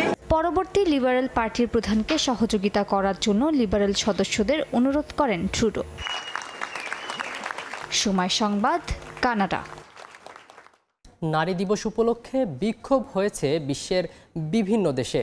দিবসটি উপলক্ষে তুরস্ক, স্পেন ও সার্বিয়ার রাজপথ দখল করেন নারীরা। বিশ্বব্যাপী নারীদের প্রতি চলমান সহিংসতা ও অসমতার বিরুদ্ধে প্রতিবাদ জানান তারা। বেগুনি রঙের পোশাকে নারীদের এই জমায়েত ও জ্বালাময়ী স্লোগান বিশেষ একটি দিনকে ঘিরে। 8 মার্চ বিশ্ব নারী দিবস। দেশকাল ভাষা যত যাই ভিন্ন হোক, সব নারীদের দাবিতে একই মেলবন্ধনের সুর। নারী জীবনের নানা সংকট ও প্রতিকূলতার বিরুদ্ধে দিনটিকে ঘিরে আওয়াজ তোলেন বিশ্বের বিভিন্ন দেশের নারীরা। স্থানীয় সময় শনিবার দিবসটি উপলক্ষে তুরস্কের ইস্তাম্বুলের রাজপথ দখল করেন সব বয়সের নারীরা। বিক্ষোভ করেন নারীদের প্রতি দীর্ঘদিন ধরে হয়ে আসা সহিংসতা ও অসমতার বিরুদ্ধে। মাতৃত্ব ও পারিবারিক জীবনের বেড়াজালে নারীদের আবদ্ধ করে সমাজ ও রাষ্ট্রে নারীদের পরিসর ছোট করার চেষ্টার প্রতিও প্রতিবাদ জানান তারা। পুরুষতান্ত্রিক সমাজে ঘরে, বাইরে ও কর্মক্ষেত্রে নারী পরিচয়ের জন্য নারীদের যেসব প্রতিকূল পরিস্থিতির মুখোমুখি হতে হয়, সেসবের বিরুদ্ধেও আওয়াজ তোলেন সমবেত নারীরা। নারীরা মুক্ত হোক। আমি চাই আমরা নারীরা যেন পুরুষের অনুমতি ছাড়াই বাইরে যেতে পারি, যেন রাত হয়ে গেলেও ঘরে ফিরতে ভয় না লাগে আমাদের। আমি সারা বিশ্বের নারীদের মুক্তি চাই।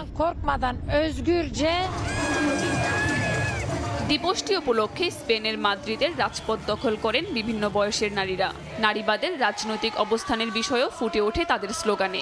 নারী জন্মের চেতনার প্রতীক হিসেবে পোশাকেও রেখেছেন বেগুনি রং। আমাদের এখনো হত্যা করা হচ্ছে, এখনো সমাজের অনেক কিছু বদলাতে হবে। আমরা ও আমাদের আগের প্রজন্ম যেসব অসমতার মধ্যে দিয়ে গেছে, আমরা চাই না একই সমস্যা পরবর্তী প্রজন্মের নারীরা ভোগ করুক। নারী অধিকারের দাবিতে বিক্ষোভে উত্তাল ইউরোপের দেশ সার্বিয়াও। শনিবার আন্তর্জাতিক নারী দিবস উপলক্ষে বিক্ষোভ করেছেন শত শত নারী। দেশব্যাপী নারীদের লক্ষ্য করে যেসব সহিংসতা হয় তার বিরুদ্ধে প্রতিবাদ জানান বিক্ষোভরত নারীরা।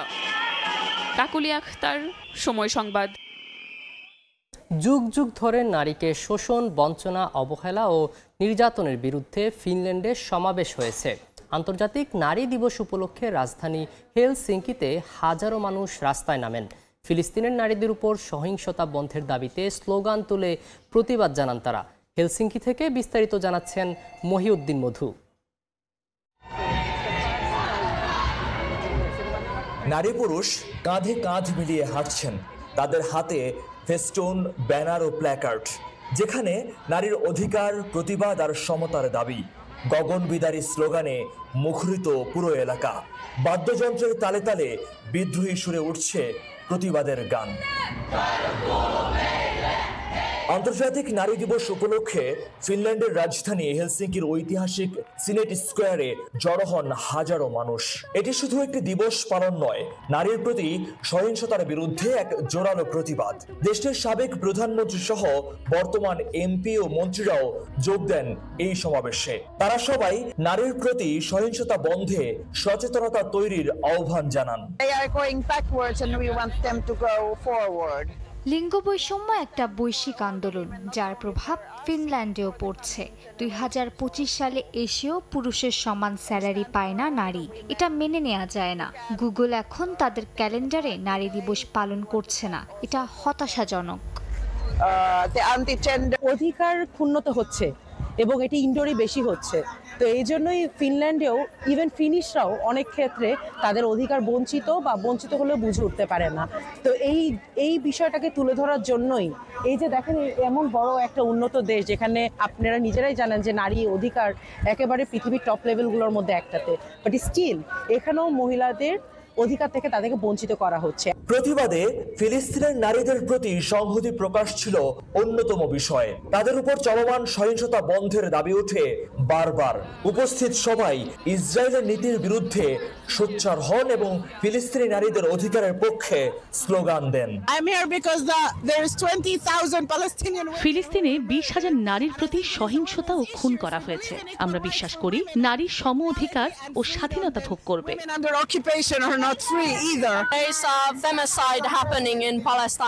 ফিলিস্তিনে গণহত্যা চলছে, নারীর প্রতি সহিংসতা চলছে। আমাদের উচিত তাদের পাশে দাঁড়ানো, তাদের সহায়তা করা। তাই এখানে এসেছি। প্রায় 3 ঘন্টার এই সমাবেশ শেষে বর্ণাঢ্য পদযাত্রা হয়। সিনেট স্কোয়ার থেকে যাত্রা করে এই মিছিল হেলসিঙ্কি ইউনিভার্সিটি হয়ে সিটি সেন্টারে গিয়ে শেষ হয়। ফিনল্যান্ডের ঐতিহাসিক এই সিনেট স্কোয়ারে আজ হাজার হাজার মানুষ একত্রিত হয়েছেন। আন্তর্জাতিক নারী দিবস উপলক্ষে তারা এবারে স্লোগান দিচ্ছেন গাজায় নিপীড়িত নারী ও শিশুর অধিকার রক্ষার্থে। নারী অধিকার রক্ষার্থে সবাইকে যেভাবে এগিয়ে আসতে হবে, একই সাথে গাজা যারা নিপীড়িত হচ্ছেন তাদের নিয়েও আওয়াজ তুলতে হবে, এই বার্তা আসছে এখান থেকে। মহিউদ্দিন মধু, সময় সংবাদ, হেলসিঙ্কি, ফিনল্যান্ড। পরের সময় মনের মতো ডিজাইন আর stylish collection, Regal furniture, furnish your dream. আর মাত্র একটা ম্যাচ, মেগা ফাইনালের মধ্য দিয়ে পর্দা নামবে আলোচিত চ্যাম্পিয়ন্স ট্রফির। দুবাইয়ে মুখোমুখি হবে দুই জায়ান্ট ভারত ও নিউজিল্যান্ড। কন্ডিশনের সঙ্গে অভ্যস্ততা, ফর্ম আর শিরোপার হিসেবে পরিষ্কার ফেভারিট ইন্ডিয়া। অন্যদিকে পরম আরাধ্য ট্রফি জিততে মরিয়া কিউইরা। ম্যাচ শুরু হবে বাংলাদেশ সময় বিকেল 3টায়। দুবাই থেকে মাকসুম আলম খানের ম্যাচ প্রিভিউ। দুবাইয়ের ক্রিকেট মঞ্চে দুই জায়ান্টের ফাইনাল ফাইট। জার্নিটা ভিন্ন, কেবল এক ভেন্যুতে স্বাচ্ছন্দ্যে খেলে যাচ্ছে ভারত, ক্লান্তিহীন উদ্যমী এক দল। অন্যদিকে ট্রাভেল করে করে টায়ার্ড টিম নিউজিল্যান্ড। শিরোপার জন্য হাহাকার সঙ্গী করে ট্রফি ক্যাবিনেট পূর্ণ এমন এক দলের মুখোমুখি হতে যাচ্ছে কিউইরা। 2011 সালের পর থেকে হোয়াইট বলের আইসিসি ইভেন্টে সর্বাধিক 70 ম্যাচ জিতেছে ভারত, আর নিউজিল্যান্ড জিতেছে 45 ম্যাচে। আর সব ফরম্যাটের হিসেব করলে এই 14 বছরে ভারত শিরোপা জিতেছে 3টি, রানার্স আপ হয়েছে 5 বার এবং সেমিফাইনাল থেকে বিদায় নিয়েছে 3 বার। অন্যদিকে নিউজিল্যান্ড শিরোপা জিতেছে 1টি, রানার্স আপ হয়েছে 3 বার এবং সেমিফাইনাল থেকে বিদায় নিয়েছে 4 বার। অর্থাৎ বলাই যায় সময়ের সবচেয়ে কনসিস্টেন্ট দুই দলই উঠেছে চ্যাম্পিয়ন্স ট্রফির ফাইনালে। সবকিছু কথা বলছে পক্ষে, তবুও এক অজানা ভয় উকি দেয় মনের কোণে। 2023 ওয়ানডে বিশ্বকাপে উঠতে থাকা দলটাই ফাইনালে হারিয়েছিল পথ। সে ট্রমা থেকে বের হতে মরিয়া men in blue. Team India কে লিয়ে और সেকেন্ড ফাইনাল 2023-এ আমরা ফাইনাল হেরেছিলাম। এটা নিয়ে কথা হয় ড্রেসিং রুমে। সবাইকে অনুপ্রেরণা দেওয়ার চেষ্টা করি। ওই ফাইনালে যেটা করতে পারিনি সেটা এবার করতে চাই। ম্যাট হেনরি পুরোপুরি ফিট না হলে নিউজিল্যান্ডের একাদশে আসতে পারে এক পরিবর্তন। ব্লকবাস্টার ফাইনালের আগে আইসিসি একাডেমি ও দুবাই ইন্টারন্যাশনাল স্টেডিয়ামে 2 ভাগে প্র্যাকটিস সেশন সেরেছে কিউইরা। টেস্ট চ্যাম্পিয়নশিপ প্রথম চক্রের ফাইনালের পুনরাবৃত্তির স্বপ্নে বিভোর ব্ল্যাক ক্যাপস। উইকেট সম্পর্কে ধারণা হয়েছে। এখানে স্পিনারদের বিপক্ষে খেলা চ্যালেঞ্জিং। বরুণ এই ধরনের কন্ডিশনের জন্য দারুণ বোলার, তবে আগের ম্যাচের ভুল এখানে করা যাবে না। এই আসরে 2 সেঞ্চুরি করা রাচিন রবীন্দ্র আর অভিজ্ঞ কেইন উইলিয়ামসনকে কেন্দ্র করে ব্যাটিং এর প্ল্যান গ্যারি স্ট্রেডের দলের। ফিল্ডিং এ এক্স ফ্যাক্টর গ্লেন ফিলিপস। তবে দুবাইয়ের কন্ডিশনে ভারতের লম্বা ব্যাটিং লাইনআপকে এগিয়ে রাখবে যে কেউ। রোহিত ভাই এন্ড বিরাট ভাই। আমাদের ব্যাটিংয়ে ডেপথ রয়েছে। রোহিত অন্যতম সেরা ওপেনার, কোহলি অন্যতম সেরা ব্যাটার, আর শ্রেয়াস, হার্দিক, জাদেজা ফর্মে আছে। হার্দিক ভাই, জড্ডু ভাই, তো আই থিংক जो हमारी बैटिंग में डेप्थ है। জানা গেছে ভারত পাকিস্তান ম্যাচের সেম পিচেই হবে এই মেগা ফাইনাল। মাকসুম আলম খান, সময় সংবাদ, দুবাই, সংযুক্ত আরব আমিরাত। 3 সপ্তাহের ক্রিকেট উন্মাদনা শেষ হবার পথে। কাল চ্যাম্পিয়ন্স ট্রফির ফাইনালে মুখোমুখি হবে নিউজিল্যান্ড ও ভারত। টুর্নামেন্ট জুড়ে সুবিধা পেয়েছে টিম ইন্ডিয়া। পুরো ক্রিকেট বিশ্ব এমন কথা বললেও তা উড়িয়ে দিলেন ভারতের ব্যাটিং কোচ শীতাংশু কোটাক। রোহিত শর্মারা দুবাইয়ের পিচ থেকে বাড়তি সুবিধা দিচ্ছেন না বলেও দাবি করেন তিনি। এবারে চ্যাম্পিয়ন্স ট্রফি একটা কালো অধ্যায় হয়ে থাকবে। যে টুর্নামেন্টে স্বাগতিক না হয়েও সবচেয়ে বেশি সুবিধা পেয়েছে ভারত ক্রিকেট দল। শুরুতে মুখে কুলুপ এঁটে রাখলেও শেষ দিকে এসে এই আলোচনায় সরব টুর্নামেন্টে অংশ নেয়া কোচ, খেলোয়াড় থেকে শুরু করে সাবেক ক্রিকেটাররাও। টুর্নামেন্টে একমাত্র দল ভারত যারা এক হোটেলে ও এক ভেন্যুতে খেলেছে সবগুলো ম্যাচ, যদিও টিম ইন্ডিয়ার কোনো সদস্যই এই তত্ত্ব মানতে নারাজ। সংবাদ সম্মেলনে কদিন আগে এমন দাবি করেন হেড কোচ গৌতম গম্ভীর। এবার তার সঙ্গে সুর মেলালেন ব্যাটিং কোচও। আমি জানি না সবাই কিসের অ্যাডভান্টেজের কথা বলছেন। মানে শুরু থেকেই তো টুর্নামেন্ট এমনই ছিল, কিছুই বদলায়নি। আমরা ফাইনালে ওঠার পর সুবিধার কথা কেন আসছে? এটা একটা টুর্নামেন্ট এবং আমরা সূচি অনুযায়ী খেলছি। এখানে কোনো অ্যাডভান্টেজ বা ডিসঅ্যাডভান্টেজ ছিল না। আপনাকে শুধু ভালো ক্রিকেট খেলতে হবে। ফাইনালের আগে ফুরফুরে মেজাজে আছে টিম ইন্ডিয়া। দলে নেই কোনো ইনজুরি সমস্যা, নেই কোনো ভ্রমণ ক্লান্তি। চেনা উইকেটে খেলা হওয়ায় নিউজিল্যান্ডের চেয়ে কিছুটা আপার হ্যান্ডে থেকেই ফাইনালে নামবে রোহিত, কোহলিরা। দুবাই আন্তর্জাতিক ক্রিকেট স্টেডিয়ামে ভারতের রেকর্ডটাও ঈর্ষণীয়। এ মাঠে কখনোই কোনো ওয়ানডে হারেনি মেন ইন ব্লু। ফাইনালের আগে দুবাই টানা 4 ম্যাচ খেলে উইকেটটাও একেবারে হাতের তালুর মতো চেনা তাদের। ফাইনালের উইকেট যেমনই হোক তার সঙ্গে দলের মানিয়ে নেওয়ার ক্ষমতা আছে বলে মনে করেন ব্যাটিং কোচ। যে উইকেটেই খেলা হোক না কেন আমাদের পারফর্ম করতে হবে, আর এখন পর্যন্ত আমরা সেটা করেও আসছি। উইকেট দু দলের জন্য একই। ফাইনাল নিয়ে বেশি না ভেবে আমাদের ভালো খেলার দিকে নজর দিতে হবে। আমরা যেভাবে খেলে আসছি সেটা ধরে রাখলে ভালো কিছু হবে বলেই আমি বিশ্বাস করি। আমাদের খেলোয়াড়রা অভিজ্ঞ। উইকেট যেমনই হোক তার সঙ্গে ওরা মানিয়ে নেবে। সত্যি কথা বলতে উইকেট নিয়ে আমি তেমন কিছু ভাবছি না। সাম্প্রতিক ফর্ম কিংবা গ্রুপ পর্বের লড়াই সবকিছুতেই এগিয়ে ভারত। তবে নিউজিল্যান্ড স্বপ্ন দেখতে পারে অন্য এক রেকর্ড থেকে। আইসিসি ইভেন্টের ফাইনালে কখনোই ভারতের বিপক্ষে হারেনি ব্ল্যাক ক্যাপস। 2000 সালের চ্যাম্পিয়ন্স ট্রফি এবং 2021 আইসিসি টেস্ট চ্যাম্পিয়নশিপ। নিউজিল্যান্ড এই 2 শিরোপায় জিতেছে টিম ইন্ডিয়াকে হারিয়ে। সাজিদ মুস্তাহিদ, সময় সংবাদ। কাগজে কলমে স্পষ্ট ফেভারিট ভারত। ম্যাচ উইনারের সংখ্যা বিবেচনায় নিলেও রোহিত, কোহলিরাই এগিয়ে। তবে নিউজিল্যান্ডেও এমন কয়েকজন আছেন যারা যে কোনো মুহূর্তে বদলে দিতে পারেন দৃশ্যপট। চ্যাম্পিয়ন্স ট্রফির মেগা ফাইনালের আগে স্পটলাইটে আছেন কারা, সেই তথ্যই জেনে নিব রিপোর্টে। তারকা খচিত ভারতের বিপক্ষে যে কোনো দলেরই পেরে ওঠা কঠিন। তার উপর দুবাইয়ে বাড়তি সুবিধা পাচ্ছে টিম ইন্ডিয়া। ২৬ বছর আগের নাইরোবির সুখস্মৃতি নিউজিল্যান্ডের জন্য তাই ফিরিয়ে আনা কঠিন। তারপরও স্বপ্ন দেখছে ব্ল্যাক ক্যাপস, কারণ চ্যাম্পিয়ন্স ট্রফিতে তাদের বেশ কজনের আছে ম্যাচ উইনিং পারফরম্যান্স। ৭৬ গড় আর ২ শতকে ২২৬ রান করা রাচিন রবীন্দ্র মূল ভরসা নিউজিল্যান্ডের। মাত্র 1 রান কম থাকায় তিনি টুর্নামেন্টের দ্বিতীয় সর্বোচ্চ রান সংগ্রাহক। ভারতের হয়ে বুড়ো হারের ভেলকি চলছে বিরাট কোহলির। চ্যাম্পিয়ন্স ট্রফিতে টিম ইন্ডিয়ার স্বপ্ন বেঁচে আছে তার বদৌলতেই। লিমিটেড ওভারে আইসিসির সম্ভাব্য শেষ টুর্নামেন্ট স্মরণীয় করে রাখতে ফাইনালে সর্বোচ্চটা দেওয়ারই চেষ্টা থাকবে তার। কোহলির মতো একই অবস্থানে কেন উইলিয়ামসন। একটা আইসিসি ট্রফির জন্য এই কিউই কিংবদন্তির আক্ষেপ খোঁচানোর শেষ মঞ্চ দুবাই। দল যেমন তাকিয়ে আছে তার দিকে, তিনিও ঠিক তেমনি। ভারতে অবশ্য তারুণ্যের জয়গান। শুভমান গিল, শ্রেয়াস আইয়ার রীতিমতো উঠছেন চ্যাম্পিয়ন্স ট্রফিতে। তাদের দিকেই তাকিয়ে আছেন কাপ্তান রোহিত, কারণ এটাই যে তার শেষ আইসিসি ইভেন্ট একদিনের ক্রিকেটে তা নিশ্চিত। রোহিতের মতো একই পথে রবীন্দ্র জাদেজা, তিনিও অপেক্ষায় বিদায়ের। অক্ষর প্যাটেল, বরুণ চক্রবর্তীরা জায়গা নেয়ার জন্য প্রস্তুত।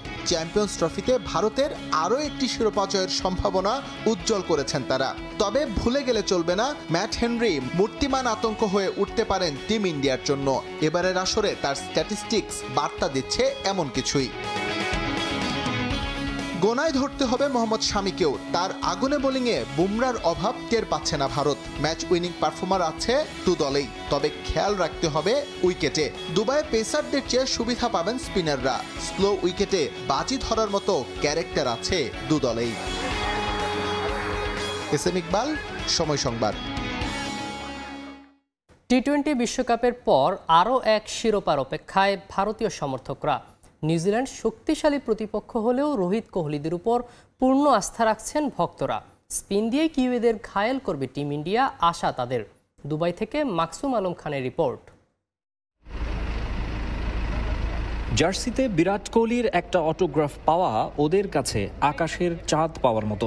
বাবা মায়ের হাত ধরে স্টেডিয়ামে এসে স্বপ্ন পূরণ হয়েছে।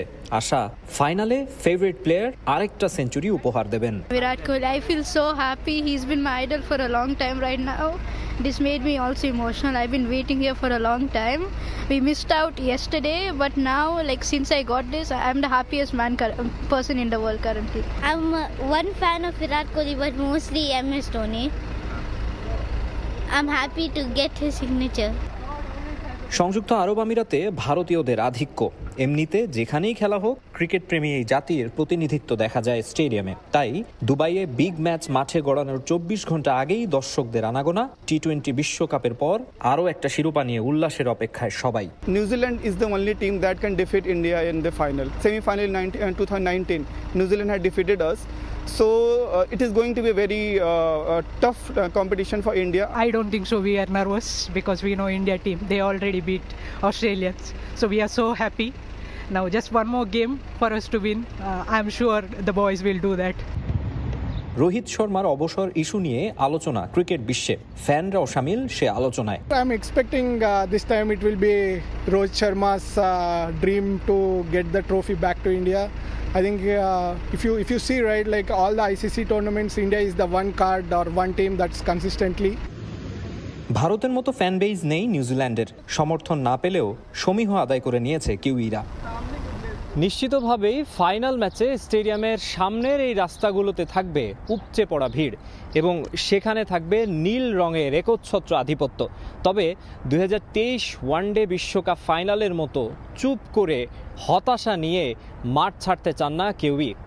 দুবাই ইন্টারন্যাশনাল ক্রিকেট স্টেডিয়াম থেকে মাকসুম আলম খান, সময় সংবাদ, সংযুক্ত আরব আমিরাত। চ্যাম্পিয়ন্স ট্রফিতে ভারতকে চ্যাম্পিয়ন করতে গোটা দেশ জুড়ে চলছে পূজা প্রার্থনা।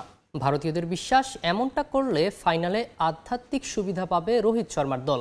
এদিকে মেন ইন ব্লুদের চিন্তার কারণ রোববার। এখন পর্যন্ত সপ্তাহের এই দিনে আইসিসি ইভেন্টের ফাইনাল জেতার সুখস্মৃতি নেই টিম ইন্ডিয়ার। চলছে পূজা প্রার্থনা, তবে তা নিজেদের জন্য নয়, বরং প্রিয় দল ভারতের জন্য। চ্যাম্পিয়ন্স ট্রফির ফাইনালকে ঘিরে ভারতীয়দের মাঝে এমন ব্যস্ততা। পূজায় রাখা হয়েছে মেন ইন ব্লুদের তারকা ক্রিকেটারদের ছবি। তাদের বিশ্বাস, এমন সব কর্মকাণ্ড দুবাইয়ের ফাইনালে বাড়তি সুবিধা দেবে রোহিত শর্মার দলকে। দেখি हम लोगों ने भारतीय टीम की जीत के लिए ভারতীয় দলের জন্য আমরা এই আহ্বান করছি। আমরা আশা করি এই আহ্বানের মাধ্যমে ভারতীয় দল আধ্যাত্মিক শক্তি পাবে এবং চ্যাম্পিয়ন্স ট্রফি জিতবে। और भारतीय टीम चैंपियंस ट्रॉफी जीते। ভারতীয়দের জন্য এমন কর্মকাণ্ড নতুন কিছু নয়। এর আগে 2023 কিংবা 24 ফাইনালের আগেও প্রার্থনায় মগ্ন ছিল ক্রিকেট ভক্তরা। 23-এর হৃদয় ভাঙলেও 24-এর টি-20 বিশ্বকাপে শিরোপা উদযাপনে মাতে তারা। যাদের এসব পূজা প্রার্থনায় বিশ্বাস, তাদের দুশ্চিন্তার কারণ হতে পারে রবিবার। সপ্তাহের এই দিনে কোনোদিনই আইসিসি ইভেন্টের ফাইনাল জেতেনি মেন ইন ব্লু। শুরুটা 2000 সালে চ্যাম্পিয়ন্স ট্রফির ফাইনালে এই নিউজিল্যান্ডের কাছেই হারে ভারত। এরপর 2003-এ ওয়ানডে বিশ্বকাপ, আর পরের বছর টি-20 বিশ্বকাপ, 17-তে পাকিস্তান, আর সবশেষ 2023 বিশ্বকাপ ফাইনাল। ভারতের জন্য অপয়া রোববার। 2013 সালে চ্যাম্পিয়ন্স ট্রফির ফাইনাল কাগজে কলমে রোববার হলেও বৃষ্টির কারণে ওই ম্যাচের ফলাফল আসে সোমবারে। আর এখন পর্যন্ত ওই একবারই রোববারের ফাইনালে হাসে মেন ইন ব্লু। এছাড়া এখন পর্যন্ত ভারতের জেতা সবগুলো ট্রফি এসেছে রোববার বাদে সপ্তাহের অন্য দিনে। ভারতের জন্য তাই এবার এই দুর্নাম ঘোচানোর সুযোগ, কিংবা আবারও অপয়া এই রোববারে হৃদয় ভাঙবে 140 কোটি ভারতীয়র। সাব্বির মিথুন, সময় সংবাদ। বাংলাদেশ পাকিস্তান ভারতকে নিয়ে একটি ট্রাই নেশন সিরিজ আয়োজনে অনেকটাই এগিয়েছে 3 দেশের ক্রিকেট বোর্ড। শিগগিরই জানিয়ে আসতে পারে আনুষ্ঠানিক ঘোষণা, জানিয়েছেন বিসিবি সভাপতি ফারুক আহমেদ। নিশ্চিত করেন দ্রুতই নাম জানা যাবে টাইগারদের টি-20 অধিনায়কের। জানান নির্বাচক আর ক্রিকেট অপারেশনস আলোচনা করেই চূড়ান্ত করবে 2027 ওয়ানডে বিশ্বকাপের রূপরেখা। Bharat Pakistan cricket clash, mega এই ম্যাচকে ঘিরে উন্মাদনায় বুট থাকে তাবৎ দুনিয়া। তবে দুদেশের রাজনৈতিক বৈরিতায় আইসিসি আর এসিসি ইভেন্ট ছাড়া পাক ভারত ক্রিকেট ক্লাসিকও দেখা মেলে না। তবে এবার হয়তো খুঁজতে যাচ্ছে দীর্ঘদিনের সেই অপেক্ষা। চ্যাম্পিয়ন্স ট্রফিতে শুধু তারার মেলাই নয়, লাহোরে বৈরিতা ভুলে এক ছাদের নিচে হাজির পাকিস্তান, ভারত আর বাংলাদেশের ঊর্ধ্বতন ক্রিকেট কর্তারা। সেখানেই এই 3 দলকে নিয়ে একটা ট্রাই নেশন সিরিজের ব্যাপারে হয়েছে প্রাথমিক আলোচনা, যদিও সেখানে চূড়ান্ত নয় দিনক্ষণ আর ভেন্যু। এদিকে জুলাইয়ে এফটিপির বাইরে রঙিন পোশাকে সিরিজ খেলতে পাকিস্তান যে আসছে সেটাও নিশ্চিত করেছেন বিসিবি সভাপতি। পাকিস্তান বোর্ড, ইন্ডিয়ান বোর্ডের সাথে আমরা চেষ্টা করেছি ট্রাই নেশনটা ইন ফিউচার যখন আমাদের গ্যাপ থাকবে, আমরা আলোচনা করেছি যদি কোনো স্কোপ থাকে তখন যাতে আমরা যেই দেশে হয় ওই দেশে যাতে আমরা we can be one of the participant, Bangladesh as a participant. So এইটাই নিয়ে আলাপ করেছি আমরা। পাকিস্তান অলরেডি আমাদের বলেছিল যে তারা আমাদের এফটিপির বাইরে একটা ট্যুর আমাদের দেশে আসবে, এবং অত্যন্ত টাইট স্ক্যাজুলের মধ্যে একটা ছোট্ট একটা ট্যুর হতে পারে, সেটা হলো গিয়ে আপনার জুলাইয়ের দিকে। সো ওইটার ব্যাপারে আমরা মোটামুটি লক করেছি, যখন আমরা এটা ফাইনালাইজ করব তখন আপনারা জেনে যাবেন। প্রথমে ওয়ানডের কথা শোনা গেলেও গুঞ্জন আছে পাকিস্তান নাকি 3 ম্যাচে টি-20 খেলতেই আগ্রহী। কিন্তু ডিসেম্বরে সবশেষ টি-20 খেলা বাংলাদেশের এই ফরম্যাটে নেই আনুষ্ঠানিক অধিনায়ক। তবে দ্রুততম সময়ের মধ্যে অধিনায়ক চূড়ান্ত করার ইঙ্গিত দিলেন বিসিবি বস। আমাদের কেউ আছে অলরেডি 2-1 টি-20 ক্যাপ্টেন্সি করেছে, যারা এখনো একদম দলের বাইরে না, এরকম থেকে আমরা একটা চেষ্টা করব। আলাদা পরিকল্পনা হচ্ছে 2027 ওয়ানডে বিশ্বকাপ নিয়েও। ক্রিকেটারদের কাছে বোর্ড কি চায় এবং তার রূপরেখা কিভাবে বাস্তবায়ন হবে তারও একটি খসড়া তৈরি করছে বিসিবি। বোর্ড থেকে একটা পলিসি দেওয়া হবে শিওরলি, আমাদের সাথে বোর্ড ডিরেক্টররা আছেন, আমরা বলে দিব যে আমরা কি চাই বোর্ড থেকে। সেটা দিয়ে যে আমি আশা করব যে সিলেকশন প্যানেল বলেন, যারা ক্রিকেট অপারেশনস আছে আমাদের, আপনি জানেন যে নাজবুল আবেদিন অত্যন্ত অভিজ্ঞতা সম্পন্ন একজন মানুষ, তার সাথে আলাপ করে আমরা চিন্তা করবো যে আমাদের ক্রিকেটটাকে কীভাবে করা যায়। ওয়ানডে থেকে সদ্যই অবসরের ঘোষণা দেওয়া মুশফিককেও ঘটা করে বিদায় দিতে চায় বাংলাদেশ ক্রিকেট বোর্ড। হারতে চায় না পাপনের বোর্ডের পরের বিশ্বকাপে দেখিয়ে দেওয়ার সেই পুরাতন ফর্মুলায়। আমি ওই আগামী বিশ্বকাপ বিশ্বাস করি না। মাহবুব রিমন, সময় সংবাদ, ঢাকা। 7 বছর পর বর্ণিল আয়োজনে উদ্বোধন হলো 3য় বিভাগ কোয়ালিফাইং ক্রিকেট লিগ, যেখানে অংশ নেবে 60 দল আর প্রায় 1200 ক্রিকেটার। অংশগ্রহণ অর্থ 5 লাখ নির্ধারণ করে টুর্নামেন্টটিকে ধরা ছোঁয়ার বাইরে নিয়ে গিয়েছিল পাপনের বোর্ড। ফারুক আহমেদের বোর্ড সেই অর্থ মওকুফ করে দেয়ায় সুযোগ পেয়েছে অনেক ক্লাব। বোর্ড সভাপতিও আশ্বাস দিয়েছেন পরবর্তী মৌসুম থেকে সুযোগ সুবিধা বাড়ানোর। যে টুর্নামেন্টে সবচেয়ে বেশি ক্রিকেটার অংশগ্রহণের সুযোগ, সেই টুর্নামেন্টকে একেবারে ধরা ছোঁয়ার বাইরে নিয়ে গিয়েছিল নাজমুল হাসান পাপনের বোর্ড। শুরুর দিকে 3য় বিভাগ কোয়ালিফাইং লিগের অংশগ্রহণ অর্থ ছিল ৭৫,০০০ টাকা, যেটা বাড়িয়ে আগের বোর্ড করে 5 লাখ, যার কারণে আগ্রহ হারায় ক্লাবগুলো। আর গেল 7 বছর ধরে তো একেবারে বন্ধ ছিল এই লিগ। 5 আগস্ট পরবর্তী ফারুক আহমেদ দায়িত্ব নেওয়ার পর ইতিবাচক কাজগুলোর মাঝে সবচেয়ে বেশি প্রশংসনীয় উদ্যোগ নিশ্চয়ই 3য় বিভাগ কোয়ালিফাইং লিগ আবারও চালু করা। শুধু চালু করেই দায়িত্ব শেষ করেননি বর্তমান সভাপতি। অধিক পরিমাণ ক্রিকেটার বের করে আনতে মওকুফ করেছেন অংশগ্রহণ ফি। টুর্নামেন্ট উদ্বোধনে রাখা হয়েছে জাঁকজমক। বেলুন উড়িয়ে উদ্বোধনের পর হয় ফায়ারওয়ার্ক, ছিল অ্যাক্রোব্যাটিক শো। এরপর ক্রিকেটারদের শপথ বাক্য পাঠ করান জাতীয় দলের অধিনায়ক নাজমুল হোসেন শান্ত। গুরুত্ব দেওয়া হয়েছে ক্লাব প্রতিনিধিদেরও। আগে যেটা কল্পনাও করা যেত না সেটাই করে দেখাচ্ছে বর্তমান বোর্ড। গুরুত্বের সঙ্গে নেওয়া হয়েছে ক্লাব কর্তাদের চাহিদাও। 1200 ছেলে অলরেডি খেলতে পারবে, যেটা প্রতি বছর এরকম 1200 ছেলে খেলা থেকে বঞ্চিত হইতো। এর জন্য অবশ্য বিসিবির প্রেসিডেন্ট এবং সিসিডিএমের প্রেসিডেন্টকে আমরা সবাই ধন্যবাদ জানাচ্ছি। আগের বোর্ডে হয়তো আগে ডিসিশন দিয়ে দিত 2-1 লোক, ওই ডিসিশনটা ক্লাবগুলো যেত, ওখান থেকে জানাই দিত, বলতো অমুক তারিখে লিগ, আপনারা প্রিপারেশন নেন, দ্যাটস ইট। আর কারো কোনো কথা ছিল না। যারা র ট্যালেন্ট, যাদের আসলে খেলা হয়নি আগে, তাদেরকে খুঁজতে আসলে বিভিন্ন ক্যাম্পে যেতে হয়। যখন এই টুর্নামেন্ট হবে সেখান থেকে নিশ্চয়ই কোনো খেলা নিশ্চয়ই পাওয়া যাবে যাদেরকে নিয়ে ভবিষ্যতে কাজ করা যায়। এই টুর্নামেন্টের মাধ্যমে নতুন ক্রিকেটার বের হয়ে আসবে বলে প্রত্যাশা বোর্ড সভাপতির। 5 মাস আগে ডিসিশন নিয়েছিলাম যে যেখান থেকে আমরা র ট্যালেন্ট পাই, আমাদের মনে করেন এমন কিছু ট্যালেন্ট আছে যারা খুব দেরিতে প্রস্ফুটিত হয়। সেক্ষেত্রে আমার মনে হয় এই টুর্নামেন্টটা থেকে আমরা যদি এই 1200 প্লেয়ার থেকে যদি আমরা 10টা-20টা প্লেয়ারও পাই ভালো, যারা হয়তো আগামীতে যাবে। গেল বোর্ডের তৈরি করা অচল আয়তন ভাঙতে সময় লাগছে, তবে শিগগিরই আরও নতুন কিছু উদ্যোগ দৃশ্যমান হবে বলেও প্রত্যাশা বোর্ড প্রধানের। তারেক হাসান শিমুল, সময় সংবাদ, ঢাকা। ইতিহাসে প্রথমবার আইসিসি ইভেন্টের আয়োজক সত্ত্ব থাকার পরও টুর্নামেন্টের ফাইনাল ম্যাচ আয়োজন করতে পারছে না স্বাগতিক পাকিস্তান। কেবলমাত্র ভারতীয় দাদাগিরির কারণে আয়োজক হয়েও কোথাও নেই পাকিস্তান।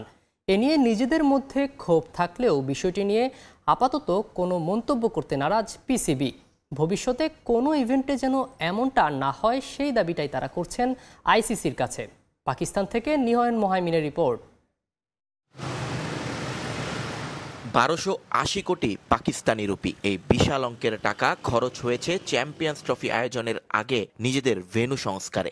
আইসিসি থেকে কিছু অর্থ পেলেও নিজেদের উদ্যোগেই এই টাকা খরচ করেছিল পিসিবি। কিন্তু ম্যান ইন গ্রিনদের গ্রুপ পর্ব থেকে ছিটকে পড়ায় বড়সড় আর্থিক ক্ষতির মুখে এখন পাকিস্তান ক্রিকেট বোর্ড।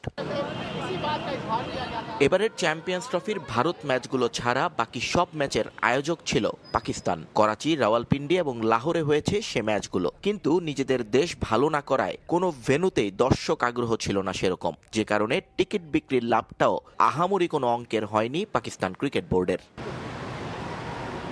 তারপরও আশা ছিল সেমিফাইনাল ম্যাচকে ঘিরে মানুষের উন্মাদনা বাড়বে কয়েক গুণ। কিন্তু New Zealand south Africa match Ramzan মাসে হওয়ায় মুসলিম প্রধান পাকিস্তানে সাড়া ফেলতে পারেনি একেবারেই। সোজা কথা, কোনো কিছুই পক্ষে আসেনি পাকিস্তানের।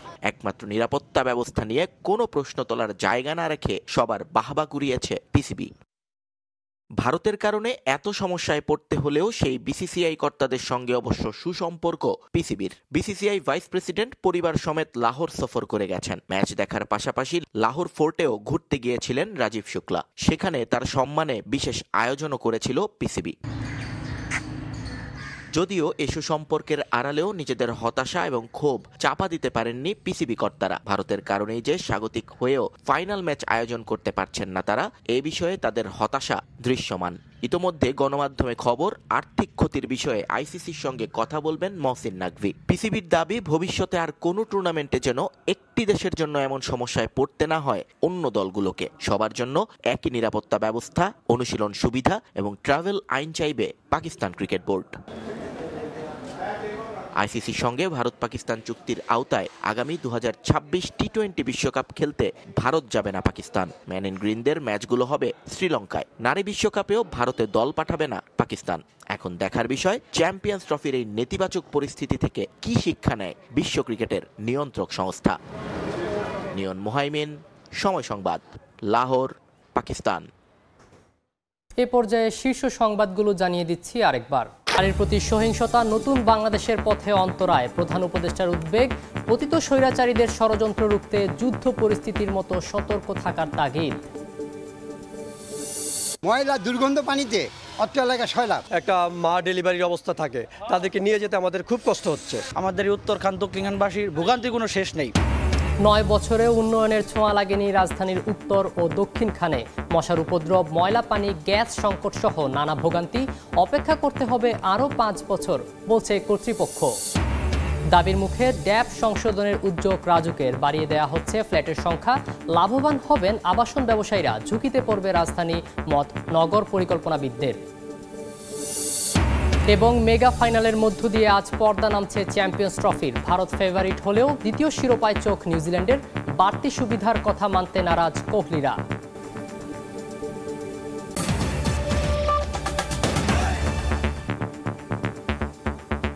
এই ছিল ভোরের সময়, সঙ্গেই থাকুন সময়।